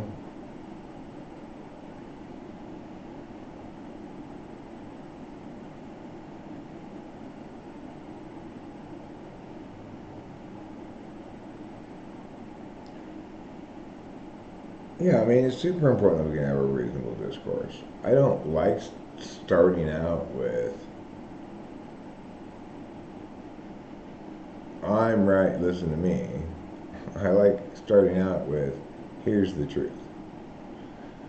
But people always push back on the truth, and they don't accept the good reasons for listening to me. So then I have to resort to bad reasons to listen to me. Because regardless, they should still listen to me.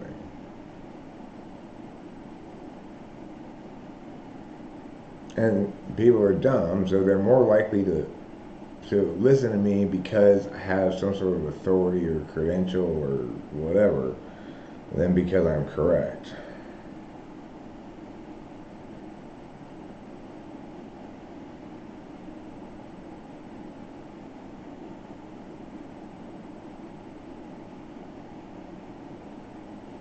Well, the thing to remember, Carlos Faiva, is that there's nobody smart at the top making decisions, right? The reason all we have is propaganda fights is because the same people who are believing this stupidity are the same people who are spewing this stupidity.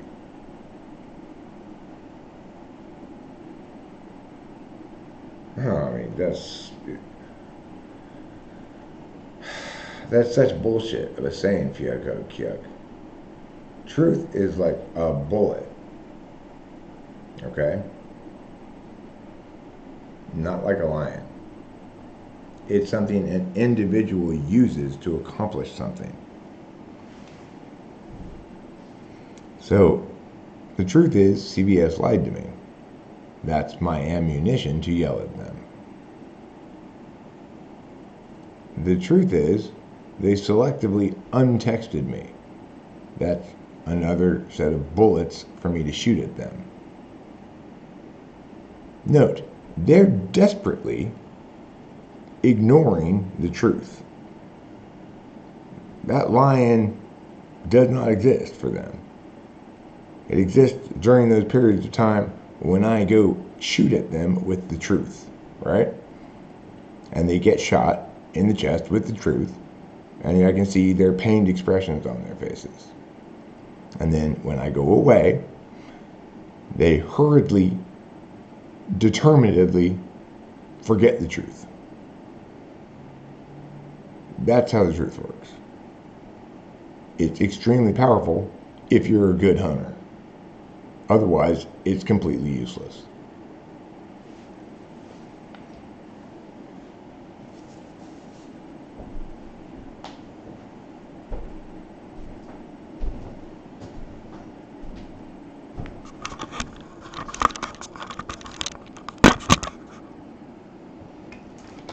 Fortunately for me, I'm a fantastic hunter.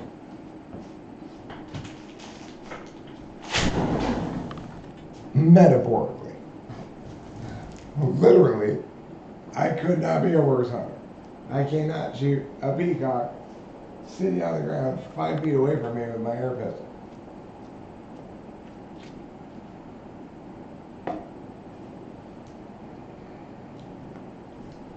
But that's trade-offs, right? I can't both be a good real hunter and a good metaphorical hunter.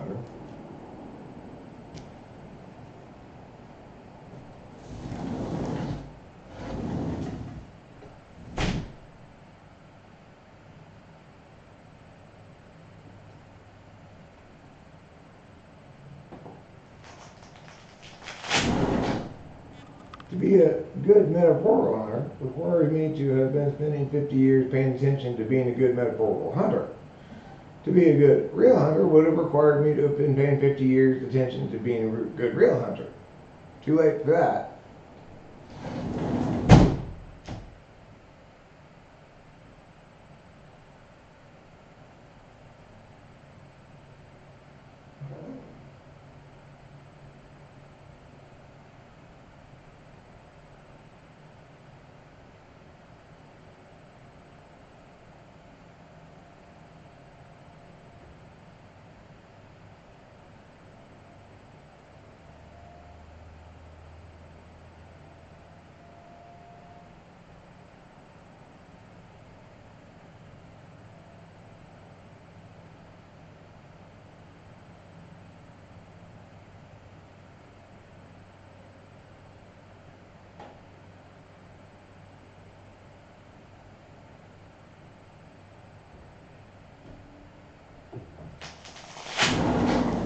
Here's one feature of True Fast, though, which I like a lot.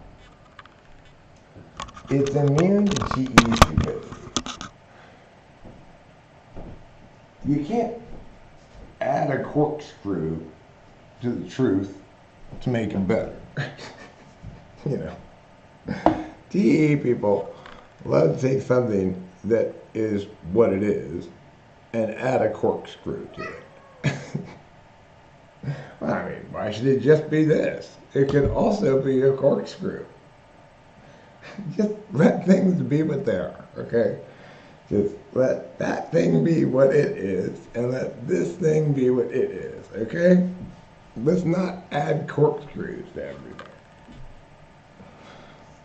At least a bottle opener? No, okay? My keychain is a keychain. You don't need it to also be a bottle opener and a corkscrew. I don't care how much of a drunk you are.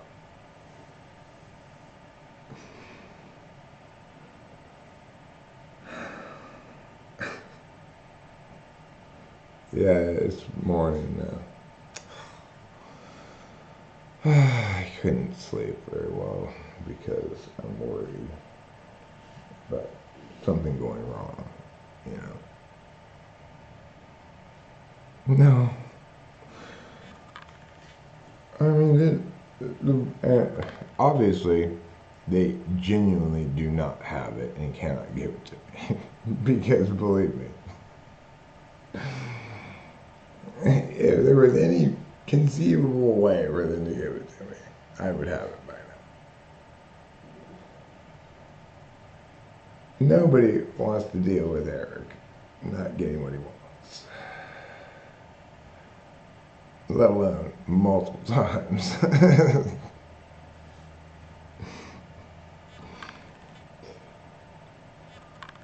I'm much too big of a baby. And worst of all, incredibly articulate.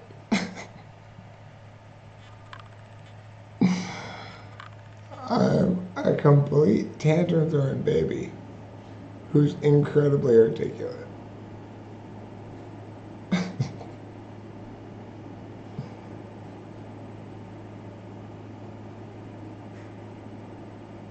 I'm worried, Boba Fett, not looking for a solution. Worried is an emotion. It's not a problem, right? I don't even know if I have a problem. I'm worried. Well, that's part of the reason why I'm worried. Both reelers or sharks, and that's why I'm saying, for me to resolve my worry, there's one solution: me drive up to the house and see it for myself. And I may or may not end up doing that. If I get my Adderall, I'll definitely do that. But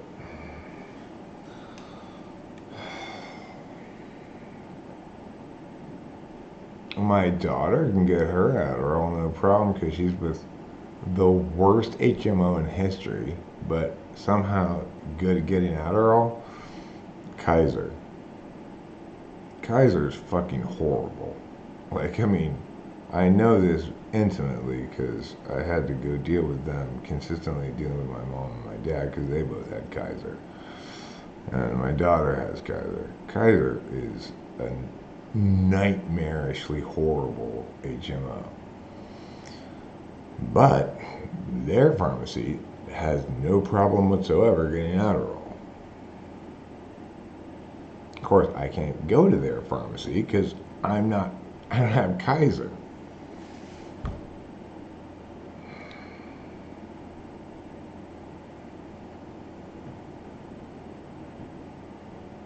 I'm not stupid, so I don't have health insurance.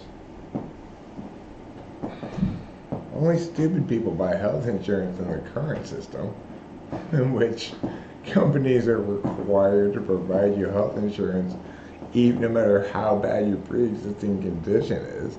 The only possible smart thing to do is to wait until you get cancer and then get health insurance. That's how fucking stupid the AMA was. All smart people don't have health insurance now.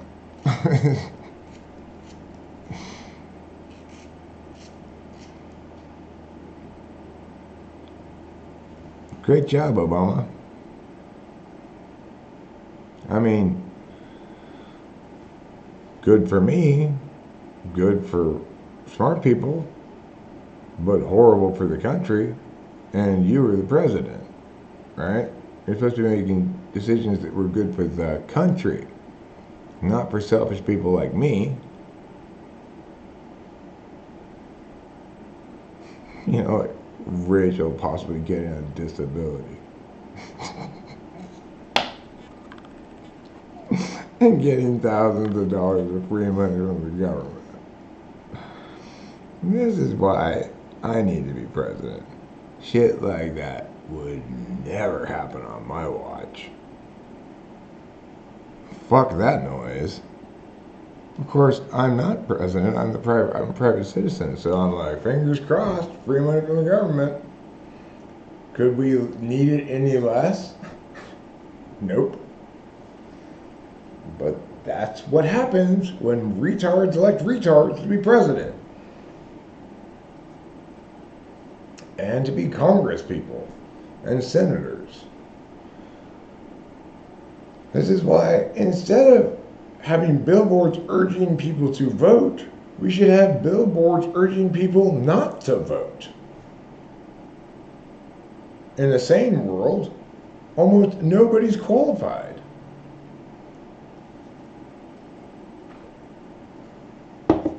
Get out the vote. Why do we need more retards voting? We need vastly fewer retards voting.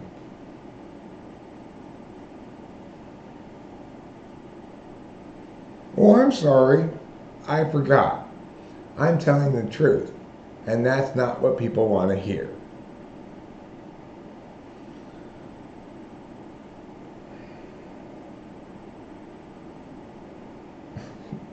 Hilarious world we live in. Hilarious, hilarious world.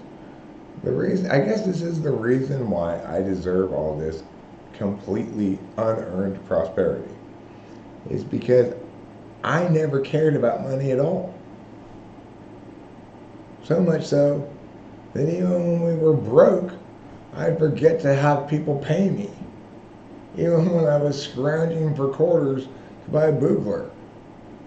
That's how little I've ever cared about money.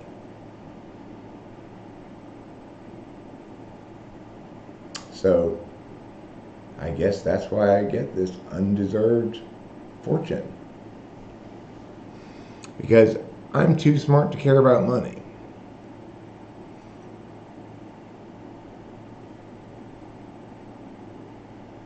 And I guess that's why I'm not in charge of it. My much more practical daughter is. And I guess that's why I'm not the one making decisions. My genius wife Rachel is. After all, my job is just to tell the truth. I can just do my job, then everything will be fine. It's not my job for other people to listen to me. That's their job. That they're terrible at their job does not surprise me. That I keep attempting things that I'm terrible at kind of does surprise me. Like, Eric, have you not yet learned that you are terrible at this? Whatever it is that's not this. That's not what I'm doing right now. I'm good at this. Whatever this is. I'm the world's biggest expert at being Eric. You know. But like, try, like, that was a disaster with the light bulbs. I tried to change the light bulbs. What was I thinking? What was I thinking? Eric, you can't change light bulbs. That's too hard for you. These kitchen light bulbs, they're 6-foot fluorescent bulbs.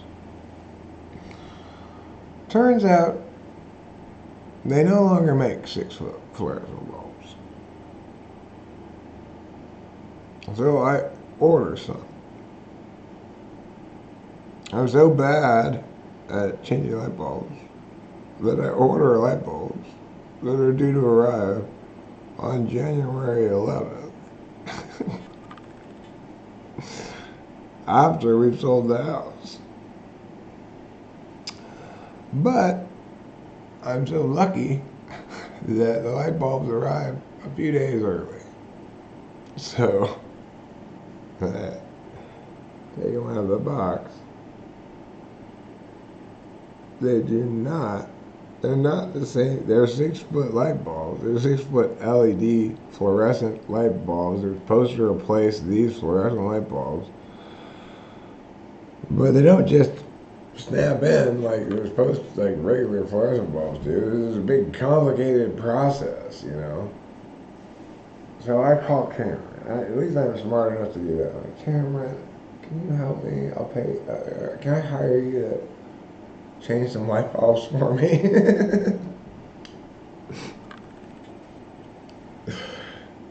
And he comes down and looks at the instructions, which require us to do things like turn off the power to the whole room. Don't just shut off the fixture. You will electrocute yourself.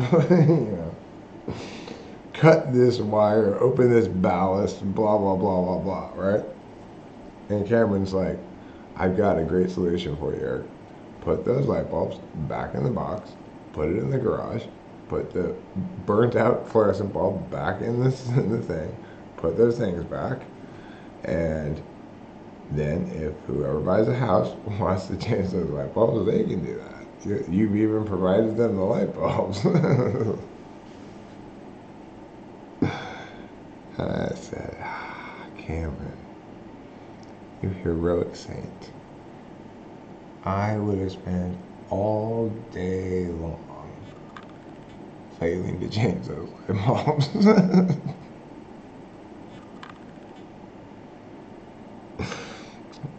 After everybody had seen the house.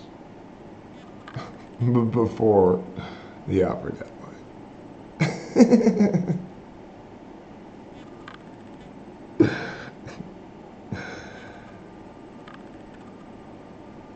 Yeah, real smart, Eric.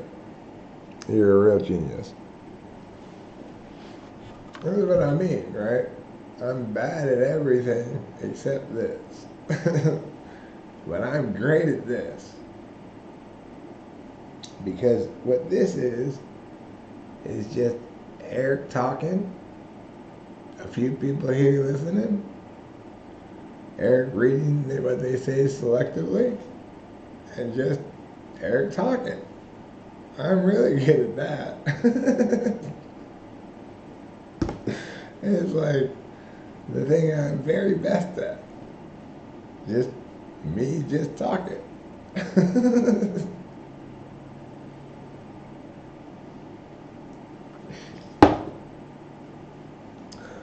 I mean, you might not think I'm very good at it, but fortunately, I've decided subjectively to use a subjective evaluation metric on my own ability to talk. And subjectively, I'm absolutely fantastic at it. It might be the case that objectively I am as well, but I've arbitrarily decided to go with a subjective metric this time. And accordingly, I'm stunningly fantastic at it. Isn't that nice? That's the beautiful thing about subjective metrics. You just decide what you want. The hard thing about them is knowing what you want. This one's not so hard. I want to be incredibly, supremely, ultimate fantastic at this. This is where the subjective metric comes in handy. Therefore I am. Aha. Isn't FI fun? I love it. And now that I realized that, after all, TI is just an instrumental value for me, and I understand cognitive functions so well, shit. I think I'm going to arbitrarily decide to use FI a lot more. It's great not having to justify yourself. Well, but why? Because I feel like it. Because those are my feelings. But those are my feelings, okay? I don't get to choose my feelings. But my feelings. My tender heart is deciding. Your words I'm not listening to. I've arbitrarily, subjectively decided that I'm ultimately super fantastic at this. And any words of commentary are just you not respecting my feelings. Hey, my feelings matter. Sup, CJ? What's going on, dog? Good to see you. Always good to see you. I like you a lot. You're a good guy.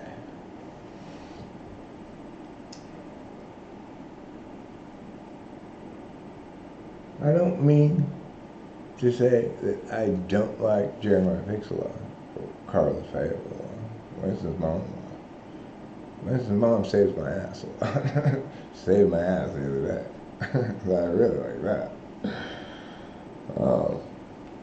That reminded me of things that I forget about. Boba Fett, like you a lot. Fia Kyuk, like you a lot. Don't get this question at all. Eric, have you ever thought about making podcasts? What do you think this is? I mean, it's like, yeah, YouTube calls it a live stream, but what is it really? An interactive podcast. It's a podcast called Eric Does What He Feels Like, and for some reason, people come around to listen to them.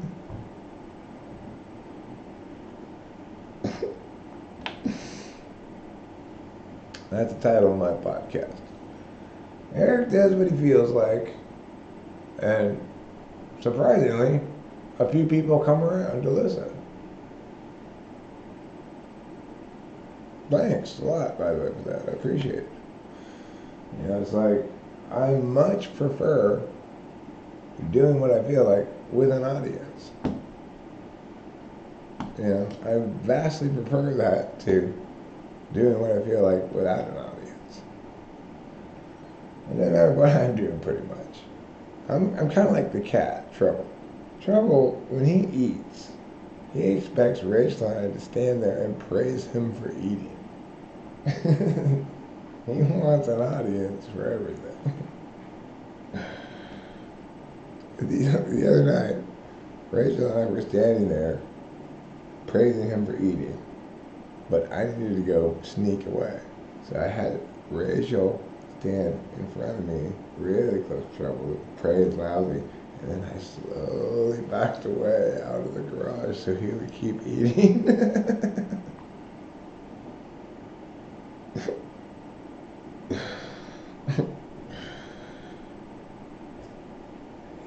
He's a weird cat.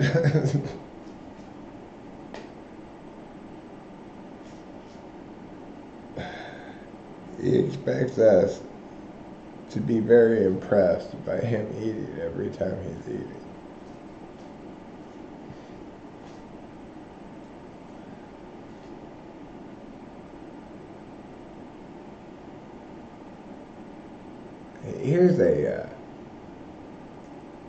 Here's a saying you can take to the bank. I'm impressed is the non-condescending way for adults to tell other adults, I'm proud of you. I see this on Naked and Afraid all the time. Especially like the dudes are guilty of it. The dudes are guilty of telling the chick on Naked and Afraid, I'm proud of you when they do something.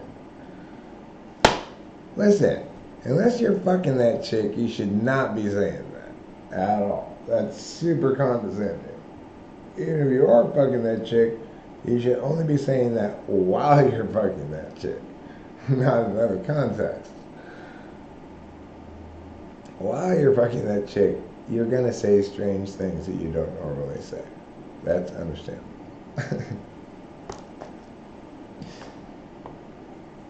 But if she does something that's impressive to you, you should be impressed by it, not proud of her.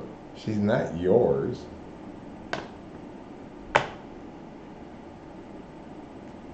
Well, I mean, look, I'm impressed does not convey necessarily because I expected so very little from you. It depends what you're impressed by. If I'm watching you button your own coat and I say, hey, I'm impressed, then yes, that's condescending. But if I watch you just like build a structure out of sticks while naked in the wilderness, and I go, wow, I'm impressed, then it's not condescending at all. I'm genuinely impressed, you know. Wow, you got some mad skill. I am super impressed by this. Is not condescending. I'm proud of you is. Especially if you're a dude, she's a chick, you're both naked in the wilderness, and you're not a couple at all, right? Could you get any more condescending?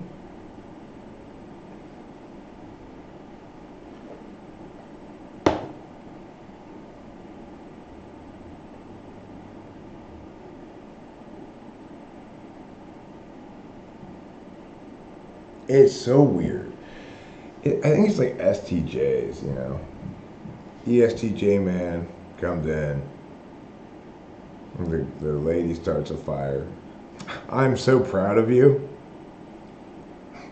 If I were that lady, I would get up and say, really? Well, you know what, sport, slugger, champ? I'm very proud of you too.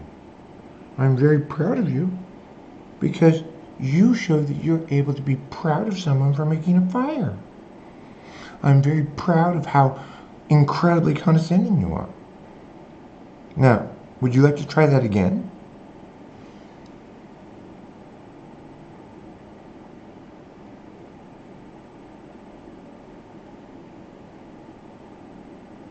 You don't watch enough Naked and Afraid, CJ O'Connell. That's your problem.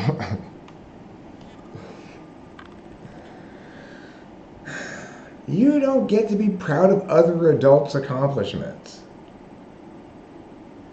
Unless they're your daughter, maybe, you know? Like, why would you get to be proud of some other adult's accomplishment? I'm proud of my daughter's accomplishments and my daughter in general, but that's because she's my daughter. It's okay.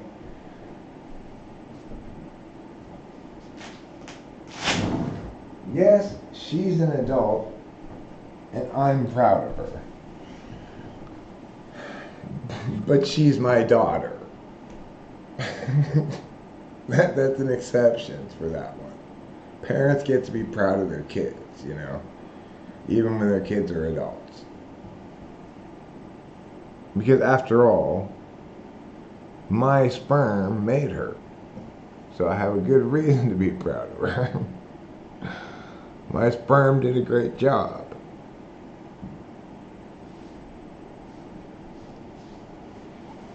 Her mother's ovum, not so much. But my sperm did a fantastic job. She got her terrible teeth from her mother. That's why she had to spend her entire youth in various forms of braces.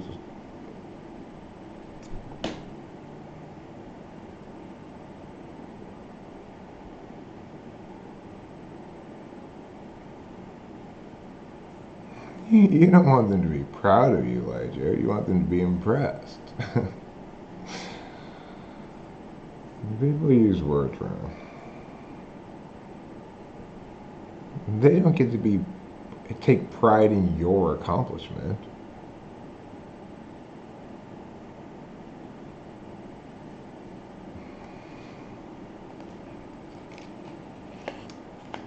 It's like, can you imagine me like going up to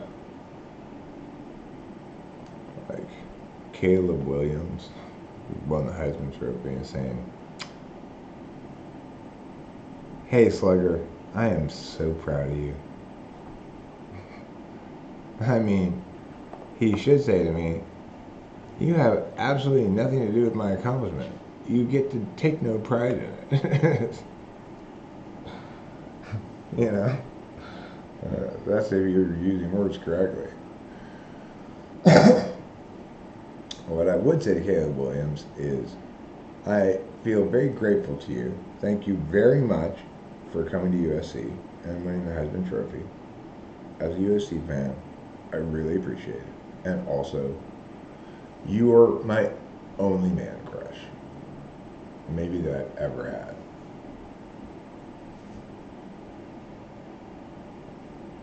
You know, Caleb Williams is so cool that I kind of have a man crush on him. I was explaining to Rachel, I would not. Who would be so dumb as to be a man wearing another man's jersey on them? Like, the whole idea of putting on a dude's jersey is you're a chick and you're his girlfriend, right? So it's like I see putting on jerseys with other dudes' names on them and saying, "I'm this guy's bitch." Even though you're a father with a family and you're the Dodger game, the fact that you have on, like, again, plate full of, now I only think of the guy's name as plate full of handkerchiefs, Clayton Kershaw. Let's say you've got a Kershaw jersey on. I just think, oh, I guess you're Kershaw's bitch. But you know what? I have such a man crush on Caleb Williams, I would consider, though never actually do, wearing a jersey with his name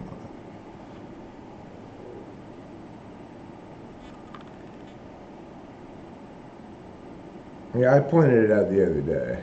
I don't know if that's what you're remembering. You know, it's like I'm kind of like Ben Scully, but an Inidom version. If you watch Dodger games and there's like a 4-game series with the Giants or whatever, by the 4th game, you've heard all of the stuff that Ben Scully had prepared to talk about already with these two teams. Well, I mean, I can be both. That's a good thing about emotions, right? They don't have to obey any reason or sense. I am both proud of my daughter and often impressed by her, and sometimes not impressed at all by her. But, you know, she's my daughter, and I love her more than anything in the world, so even when she's doing something that I would yell at somebody else for, maybe, I just wouldn't say anything to her. Like, you know, I really don't believe in indoors only cats, but I think it's kind of a form of animal abuse.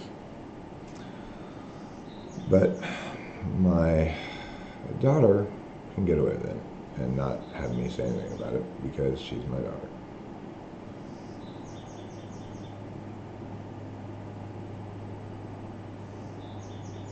I have very strong feelings about how people should treat animals.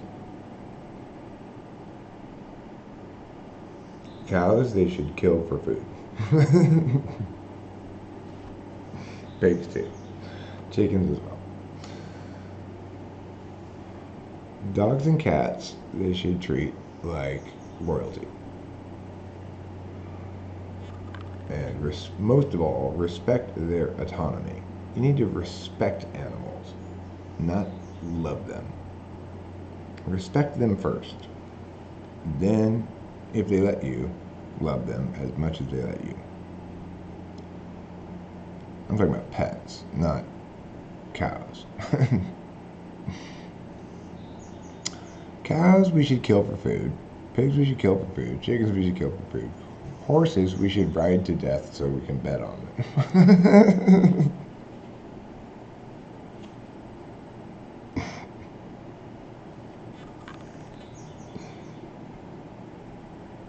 But dogs and cats.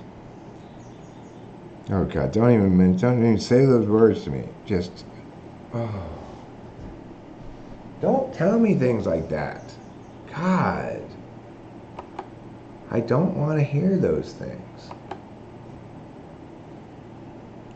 Look, the same reason that people don't listen to me is why I'm not listening to you right now, Elijah, because I don't want to hear the truth.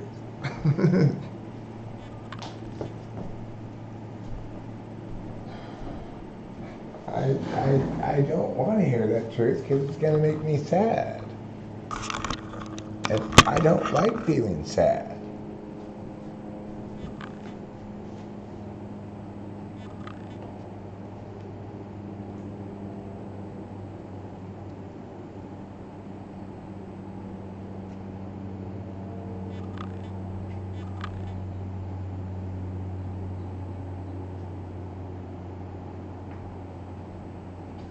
See, that's the beautiful thing about finally having the correct metaframe, right?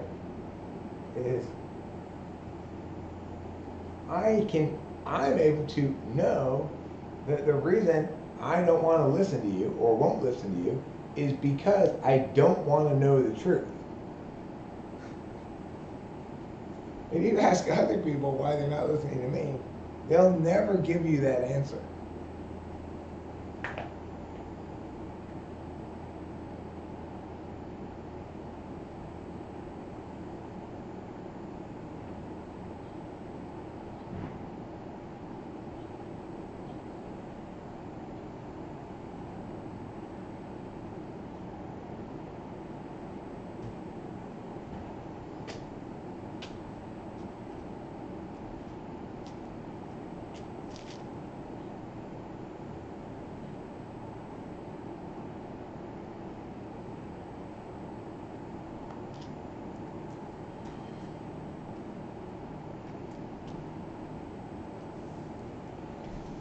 Isn't that funny? Like, the one good reason to not listen to me, and the one reason I will totally respect,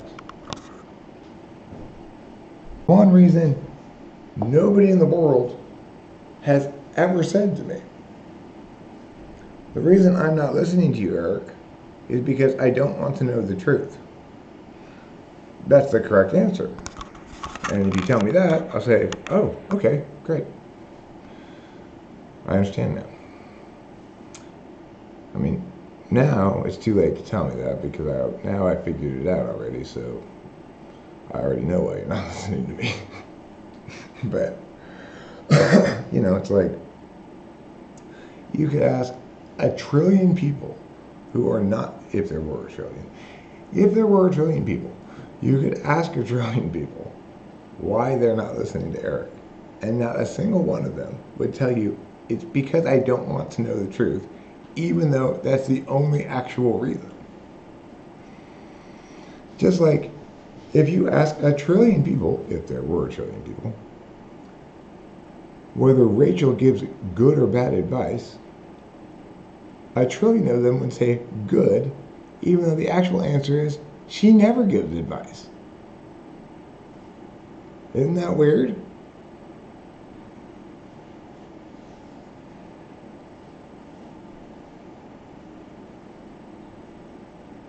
What up, boy?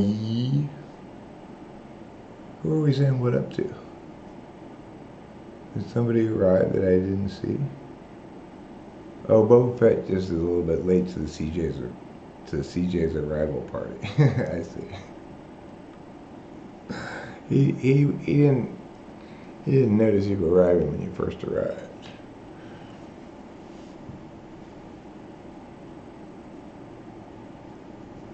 Boba Fett, you were late to the CJ arrival party.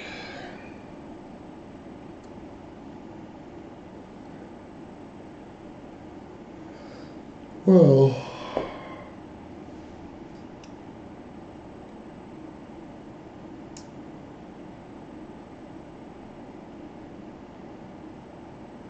I guess the mushrooms I ate this morning did a little something to me.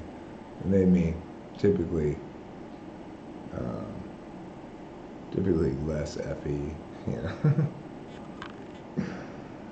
I'm already a dick a lot of the time and unlikable a lot of the time. Mushrooms tend to make me more of that.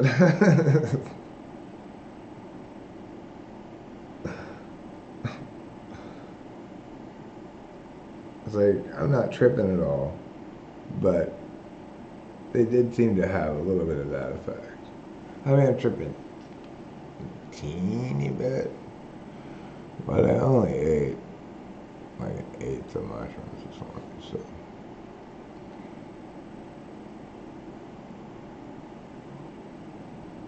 I can't really expect to trip very much if I just eat an eighth of mushrooms.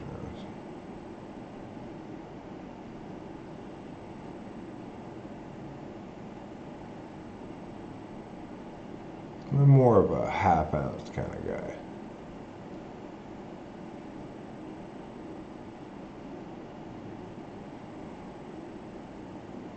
The crazy thing is, I used to think the correct amount of mushrooms to eat was half an eighth.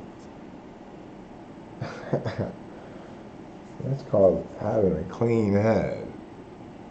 Boy, oh boy. I sure do wish I could wait more than one day between eating mushrooms.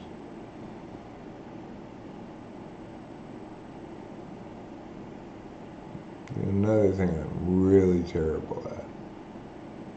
Waiting.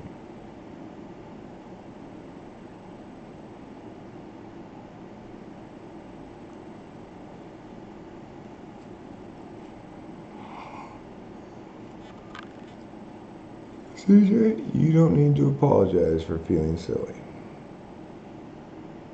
In fact, I want to tell you something, CJ. I am so proud of you right now.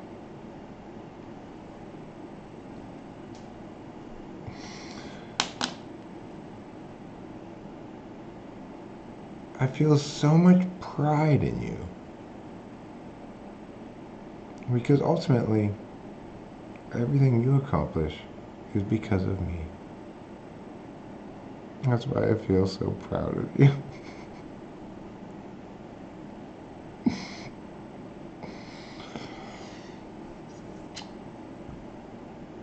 It's our moral duty to be informed and know the truth about the world around us. No, it's not. It's absolutely not. We only have negative moral obligations.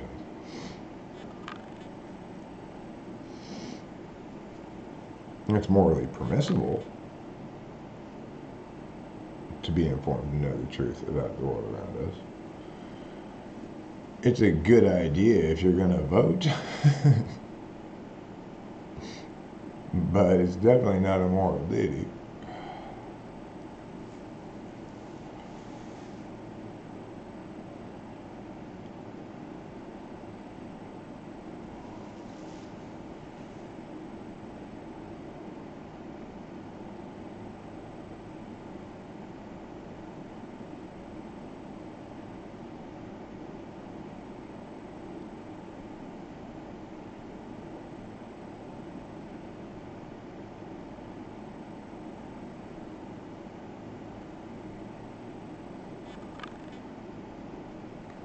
Well, what did she send you? Now I'm curious.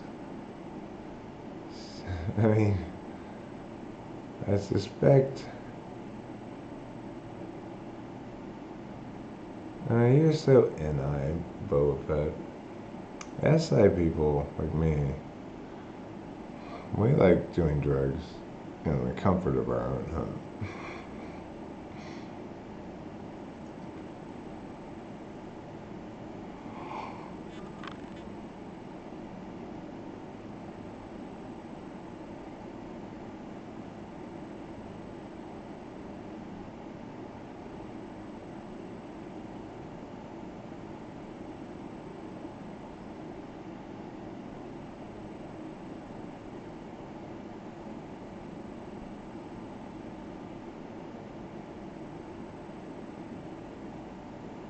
What comment did he make?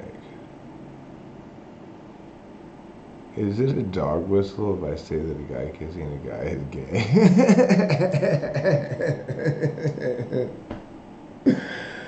Listen, Mom, that's a fantastic joke, okay?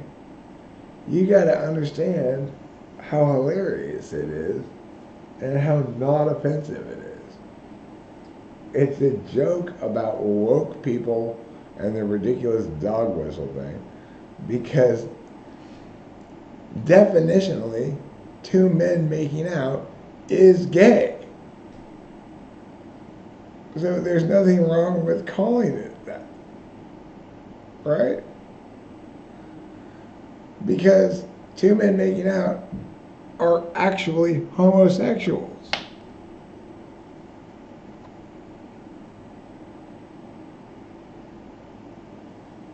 Oh.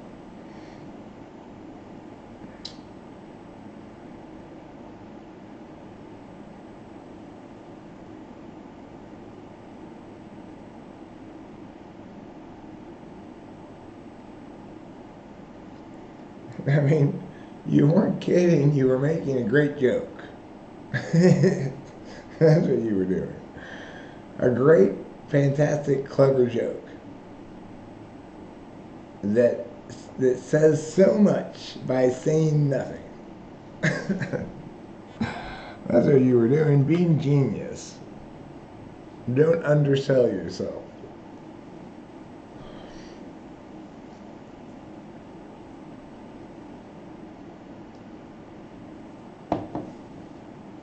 Oh yeah, I mean, look, my point is simply this.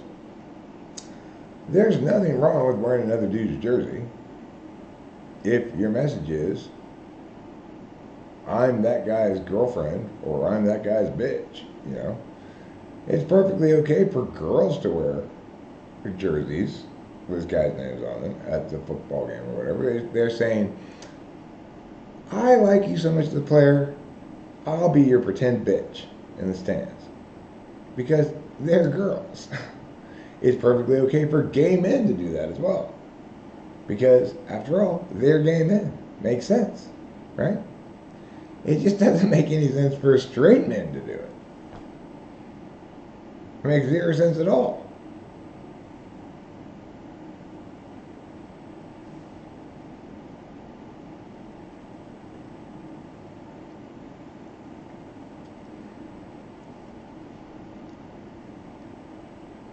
Well, you're a girl, Winston's mom.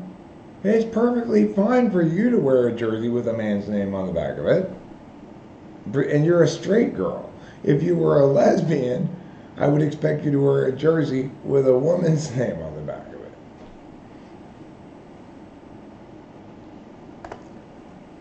it. I'm not opposed to doing that. I'm just opposed to putting on a jersey saying, I'm this guy's bitch, when I don't want to convey that message and I'm a straight man. Right? It's like, that's the thing that's the issue here. I have no problem with putting on a man's jersey and being his bitch. If, in fact, that's what the message I want to convey is, and I'm gay, then good for me. The weird thing is, almost none of the people I see, males wearing other men's jerseys, are gay, or at least they're very heavily closeted. Many of them are like adult men with families. So, you know, it would be fantastic if that adult man with a family is a super intuitive, super closeted gay person, and he's wearing that jersey to convey to only other super smart, intuitive people that he's gay. That'd be fantastic. I would love that. That guy would be my hero. I mean, he'd be stupid for having a whole family and being gay, but his messaging would be impeccable.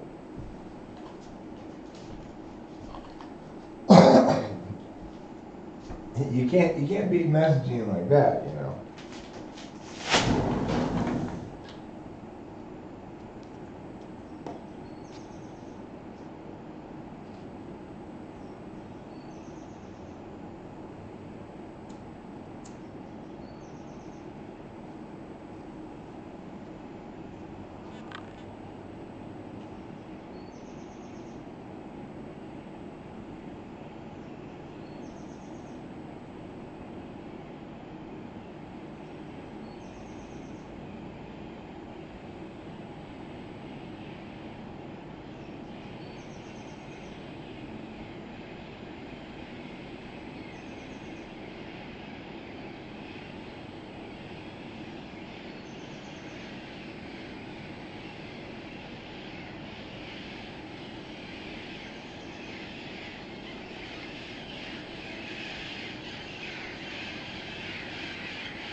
Oh, you parrots, always flying around.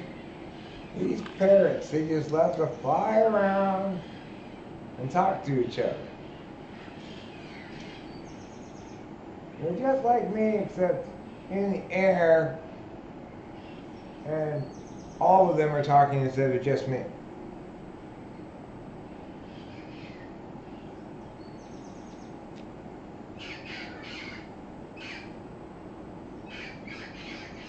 Like, what are you even saying to each other?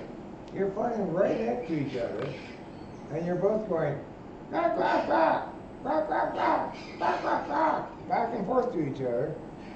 What could you possibly be saying? You're flying right next to each other. What is your message? I'm still flying right next to you. Oh, I'm still flying right next to you too.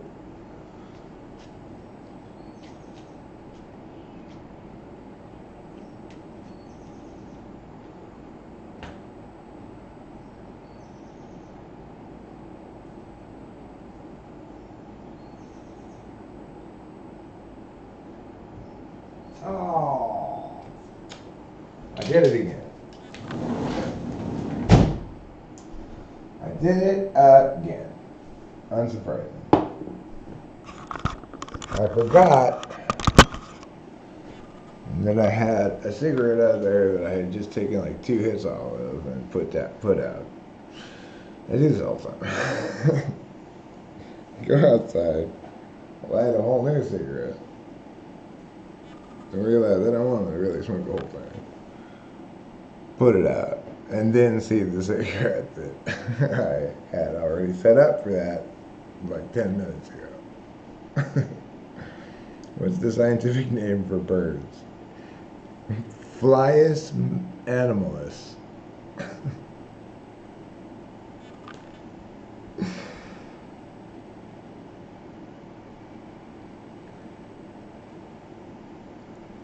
No, I told you, it's Flyus animalus.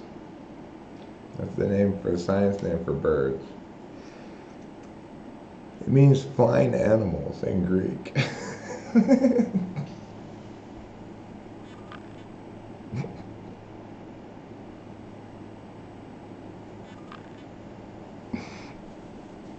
In ancient Greek. I gotta go. I'm really here to do a last little bit of cleanup and get out of here for the duration of this 5-day inspection period. It's like, I can barely walk through this house without breaking things, so I just gotta get the fuck out of here. It's like, if we were here during the course of the 5-day inspection period, the house would go from looking like it is to being a pile of rubble on the ground.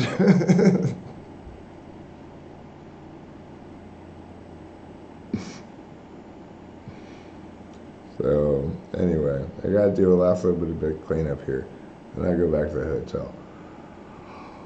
Oh.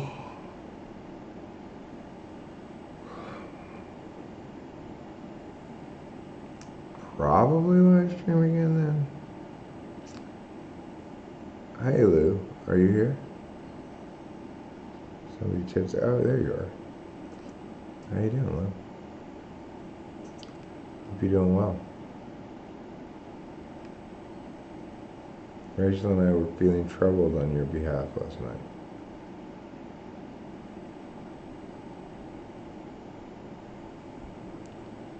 Well, not on camera. So, I had to tell you something.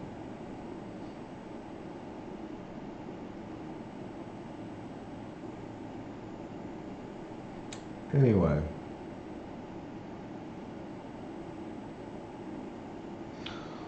I gotta pee. Then I gotta end this room. Then I gotta clean up the garage a little bit. And get out of here. Gotta remember to take my bong with me. I gotta remember to clean up the little pile of cat food right here. I gotta remember to put the bag of cat food back in the closet. Then I gotta go in the garage, and there's this towel that I was using to prop open the door a little bit while it was raining so the cat could get in there. And basically mop up any pool of water with that already soaked towel and then throw it away.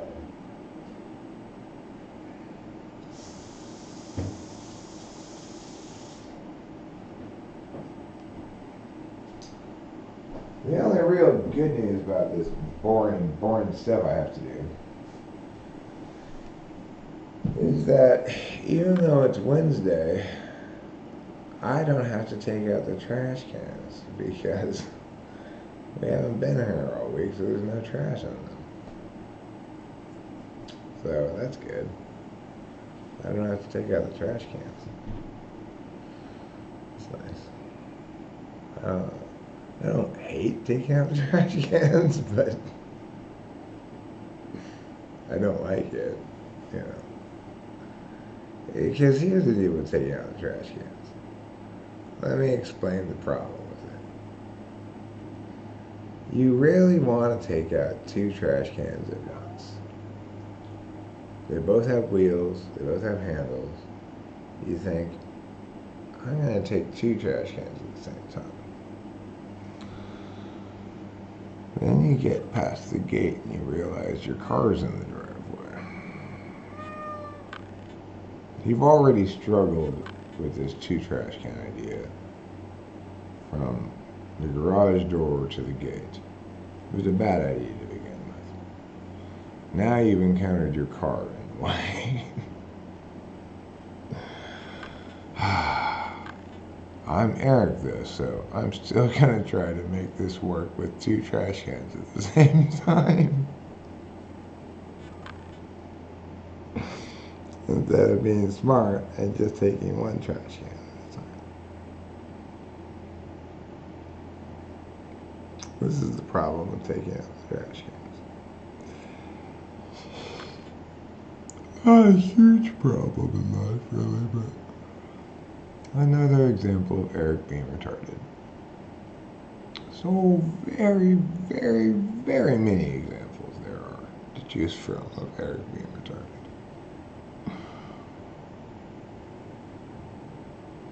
That's another beautiful thing about cognitive functions. When you understand, you can own it. Oh, I'm super retarded at that. And I know why. I can't not be super retarded at that. It's not possible. So, you're okay, Eric. It's okay for you to fail like that. You're destined to fail like that over and over and over and over again for the rest of your life. And you don't need to hate yourself for it. It's your destiny.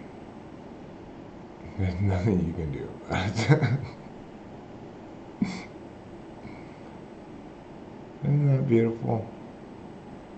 When you realize all the things you're shitty at, you're supposed to be shitty at. Could there be anything more beautiful in the world? There's nothing wrong with you. All the things that you're so shitty at, you're supposed to be that shitty at them. That's why you're so good at the things you're good at. There's nothing wrong with you at all. The rest of the world will continually tell you that there is something wrong with you. But in this particular instance, I'm telling the truth people do want to hear. There's nothing wrong with you. You're a beautiful, wonderful, lovable, loved human being. And if you're smarter than me, you love yourself. Have a good day.